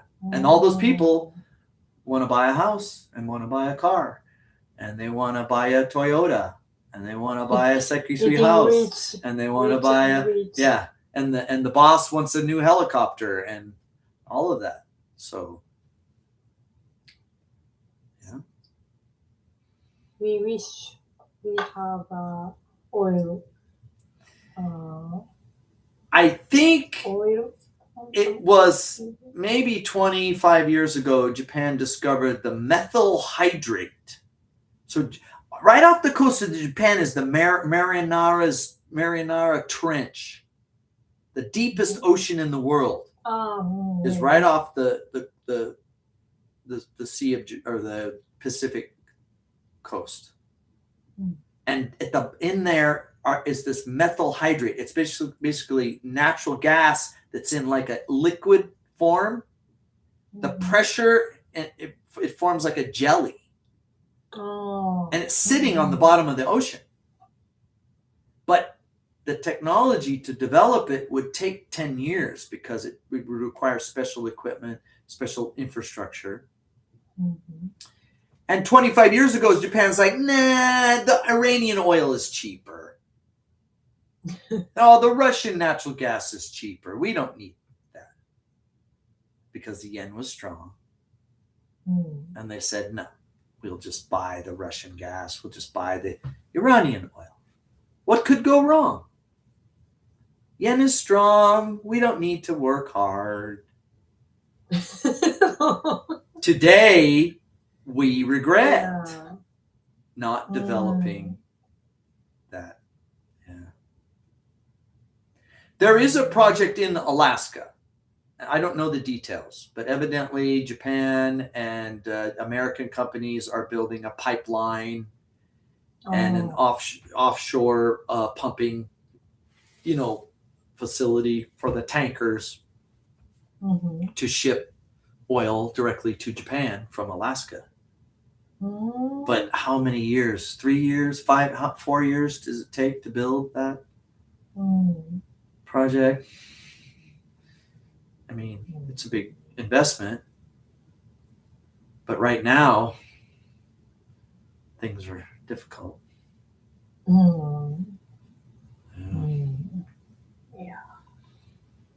I think the Iran situation will end pretty soon. Pretty soon. Yeah, it can't go on much longer. They're out. Iran is done. Their military's gone. Now they have to worry about other countries attacking them because their military is destroyed. Oh. The Kurds, the Pakistanis, their bordering nations could just roll in with their military tomorrow, because they don't have. If America could stop them, but America could say, we don't care. Pakistan, go ahead, take the country, because their military is gone.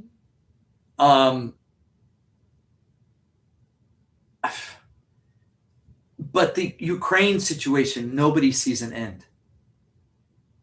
The Iran situation will end soon, but the Ukraine situation, nobody knows how much longer that could go. 3 years? No? Well, let's see. How many years were we in Afghanistan? 7 years? 9 years? How many years? Russia was in Afghanistan for 10 years.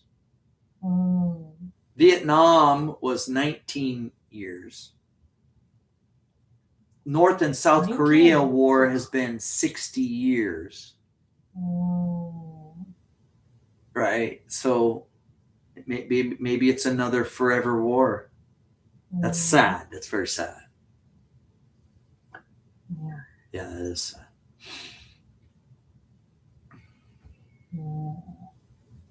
When is your next trip to America? Are you going to go back? I don't know when. Maybe on a holiday. Oh, yes. What does your husband say? Good. That's better. What did he say? Did you ask him? Yes. Does he? Yeah. Did he say yes? Yeah, I think so. Where would you go? Our daughter Kaede, Uh-huh. she wants to go to Canada Oh, nice. because her name is Kaede, Oh, yeah. The Kaede maple leaf. means, Okay. Nice. symbol of All Canada, right. so, Good. so she Now, is wants it a to winter visit. trip or a summer trip? Summer, Well, the summer. weather's very different winter and summer in Canada. Yeah. Yeah. Mhm. And the summers are wonderful. Like August is beautiful. Ah. When Japan weather is so bad, Canada is beautiful. But if you go in the winter, it's ski season. So if you ski,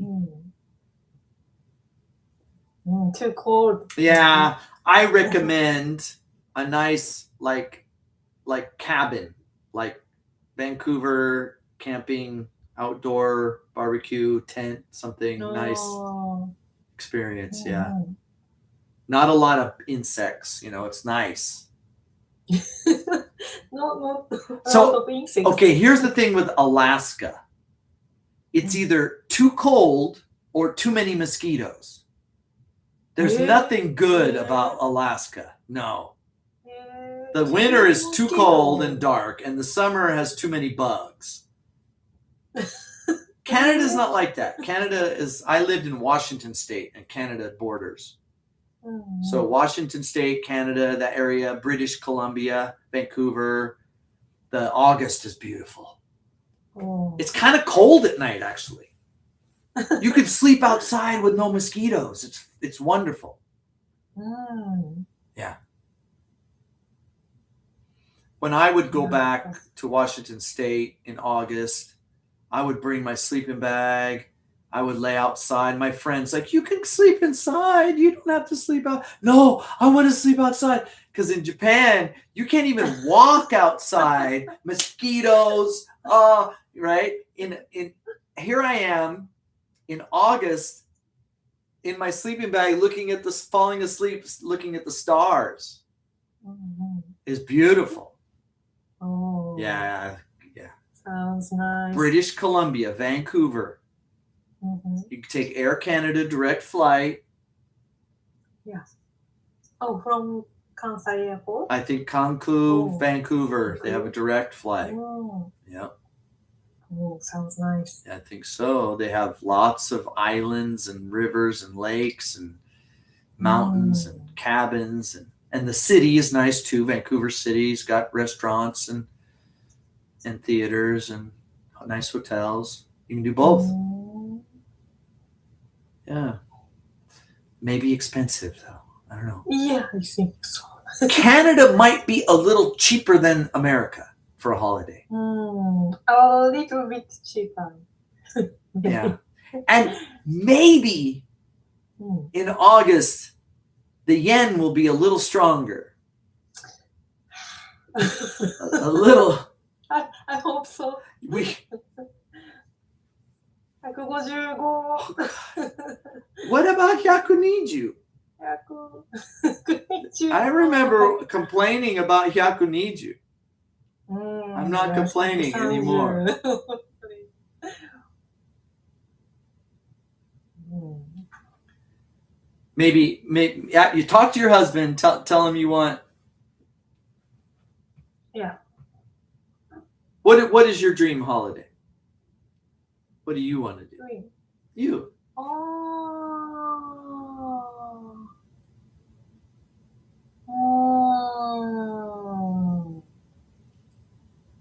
ああ。I'd like to go to Hawaii. Hawaii's expensive. I've never been to Hawaii. I lived there for 3 years. Wow. Expensive. The weather's always nice, but you've never been. So once in a lifetime, okay. Once in a lifetime. Maybe wait until the yen gets strong. Yeah. I think for a family trip, would Shuma go with you together? I don't know. Maybe he's a season for American football. And his friends, his college, yeah. Okay. A family trip, I think Vancouver. I think you'd enjoy. It's the closest part to Canada, so the flight's a little cheaper. I think flying all the way to Montreal or Quebec or whatever is. Yeah. But it's shorter flight, a little bit. 12 hours, I think. 12 hours one way. Well, how long was your flight to Colorado? 10 hours or 11? 10 What? hours. From Narita. Oh, from Narita to Denver was. Yeah, 10 or 11. Oh, you really? And back to Japan the same? Maybe back to Japan was 13 or 14 hours. Yeah, but shorter than I thought. Wow. Yeah, okay. But still, that's a long time in an airplane. 3 meals. 3 meals in one flight. Yeah. So this summer? Yes, we will plan. Okay. Let me know. Let me know what your plans are. Yeah. Thank you. Thank you very much. Next week. Oh, we need to decide. There's 5 Thursdays this month. Oh. And I think the Golden Week holiday would be either April 30 or May 7. So talk to your husband, decide which one, and then we'll decide next week. Yeah, okay. I'll see you next week, right? Yes. Okay, great. Do you have a question? 大丈夫. Okay, I'll see you next time. Okay. Thank you. Thank you. Have a good night. See you. Bye. Good night.